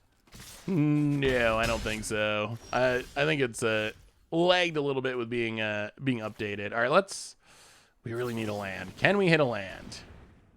Okay, we get a land. We play the land. We pass the turn. About it. Yeah, we've lost a couple in a row. I think we started off good with this deck, but then I think we've lost either 2 or 3 in a row. Opponent gonna go to combat. Yeah, let's fatal push. Kill it. About it. Gonna hit us down to 11. And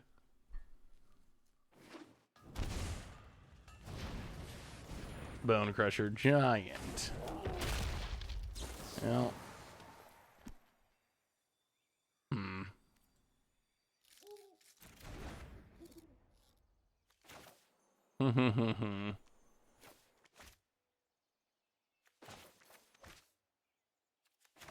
Yeah, let's Swords it. Swords of Bone Crusher. Drop to 9. Untap.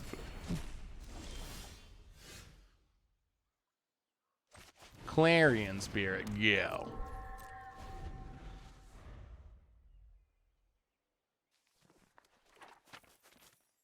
Yeah, I kind of like leaving up the saw it coming, but maybe we're focusing too much on that. Bone Crusher. Counter it. Opponent passes. Ooh, there's a land. That's nice. Well, play the land. Hostage Taker. Steal Thrabes. Play the Thrabes. Trigger Clarion Spirit. Okay. Okay, maybe we can go out on a good note. Make the token. Investigate, hit ya. What do you think of the Stranger Things cards? Did you see the new land? We didn't actually talk about that. I feel like opponent scoops it up. I feel like the new land from Stranger Things is actually the best card from the Stranger Thing land drop. How good do you think this card is? The Hawkins National Laboratory. So front side, colorless land, pay 4, make a clue. At the beginning of your end step, if you sack 3 or more clues this turn, transform it into the upside down, a legendary land that when it transforms into it, you reanimate a creature, and then when a creature that creature is put into the battle. Wait, when the creature put into the battlefield with it leaves the battlefield, transform it back. So essentially, it's a land that makes clues for 5 total mana. So a little more expensive than Arch of Araska, but then you get this upside that you're going to be able to reanimate stuff with it for free when you transform. I don't think it's like broken or anything, but I think the power level of the Secret Lair drop is relatively low. And I think that is a card that, one of the cards that is closest to being staple-y for Commander out of the Lair drop. I think Eloise, it's a staple in Eloise in any clue decks that have black, and I think there's some argument for just playing it in more generic decks as well. Like I think it's close enough that you could just play it for card advantage and reanimation, like a value card. Well, land and Blood Chief's Thirst. Yeah, the Saw Coming is in the main deck. That is, there's a, for sale now, a Stranger Things Secret Lair drop that has that card and I think, what, three other cards? So let's see, we got a Power Word Kill, Redane, Castle Lockwade, Thought Sees You. Take the Bone Crusher. All right. Give us a land. Give us a land to get to this Gonti, and we're off to the races. And we might be able to go on a high note with a win. Opponent. I mean, lands like Arch of Araska are played. I think the biggest thing that kind of restricts its power in Commander is just the fact that the backside is black. So color identity wise, you can't play it in just any deck. You got to be a deck that has black in your color identity. So I think that is the main thing that might keep it from being like a more heavily played card. Like if you could play it in white decks, it'd be so good. Opponent. I don't know. That's one of the weird aspects of color identity rules that I'm not sure I like, honestly. Well, gone to you. Take a Helix. I mean, we're working towards a Xanathar. If we get to the Xanathar with our opponent empty-handed, it should win us the game. That's what Xanathar does. Can we get a Xanathar win? Oh, we guaranteed our opponent into their best cards. Okay, that's concerning, I will say. Showdown of the Scalds. Land. Helix. Grows the Dork, goes attacking. Well, we do draw land.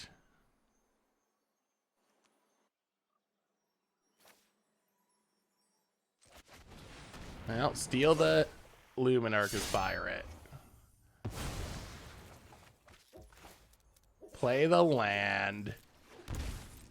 Pass the turn, opponent untaps. Showdown, triggers. Clarion Spirit. Redane. We will kill the Clarion Spirit. Opponent passes. Helix Redane. Luminarchus Pirate. Grow the Hostage Taker. Hit ya. Come on. Land for Xanathar. That's all we need. Can we talk about the new Grave? Oh, the new Gravefiller art's so good. The movie, the like horror movie poster lair drops are the best ones from the Super Drop.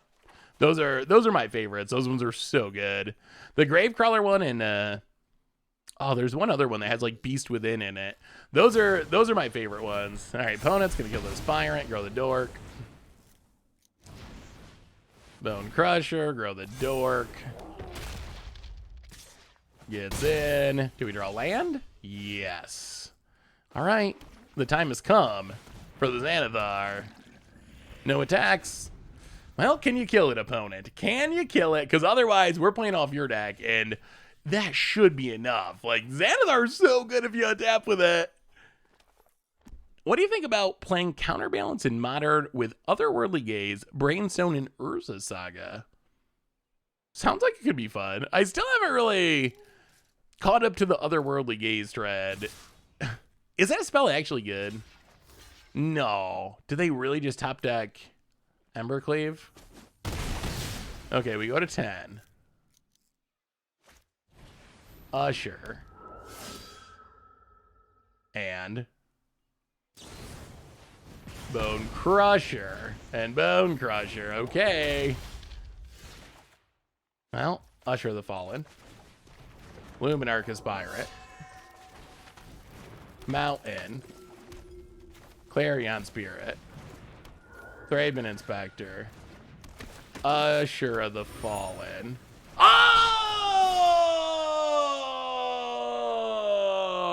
Oh no. We got greedy. We got greedy. Oh no. Oh, that was such a good turn, and we got greedy, and we turned him right into... Wow, okay. Wow, okay. We didn't get too greedy. We're good. We're good, we're good. Pony at 4 lands. What a swing. We played like 8 cards off the top of our opponent's deck, left him with a showdown of the Scalds, and our opponent hit 4 lands off the showdown. And when it's all said and done with all this jank, I think we ended up ranking up today when it came down to it. So the deck didn't work poorly, but I don't think it's like super well positioned. And wow. I think on that note, yeah, that was hilarious. That was so good. On that note, I think that brings us to the end of our stream for tonight. So next week, spoilers start Thursday, but still planning on streaming Thursday, as far as I know. So Monday, Tuesday, and Thursday for streams next week. In the meantime, replay YouTube this week, find all the old streams, normal YouTube, tons of sweet stuff coming up on the YouTube channel, Commander Clash tomorrow on the Commander channel, Much Brew tomorrow on the normal channel, lots of awesome stuff. So check that out if you're interested. And one more reminder that our sponsor tonight is Card Kingdom. And if you need some magical cards, you can get them from over at cardkingdom.com, even get a free MTG Goldfish sticker. Most importantly, thank you to all of you. Y'all are amazing and awesome, and I appreciate y'all hanging out and being awesome tonight. So have a great night. Have an amazing weekend. I love y'all, and yeah, I'll see you on Monday. So until then, have a good one, and I will talk to you soon.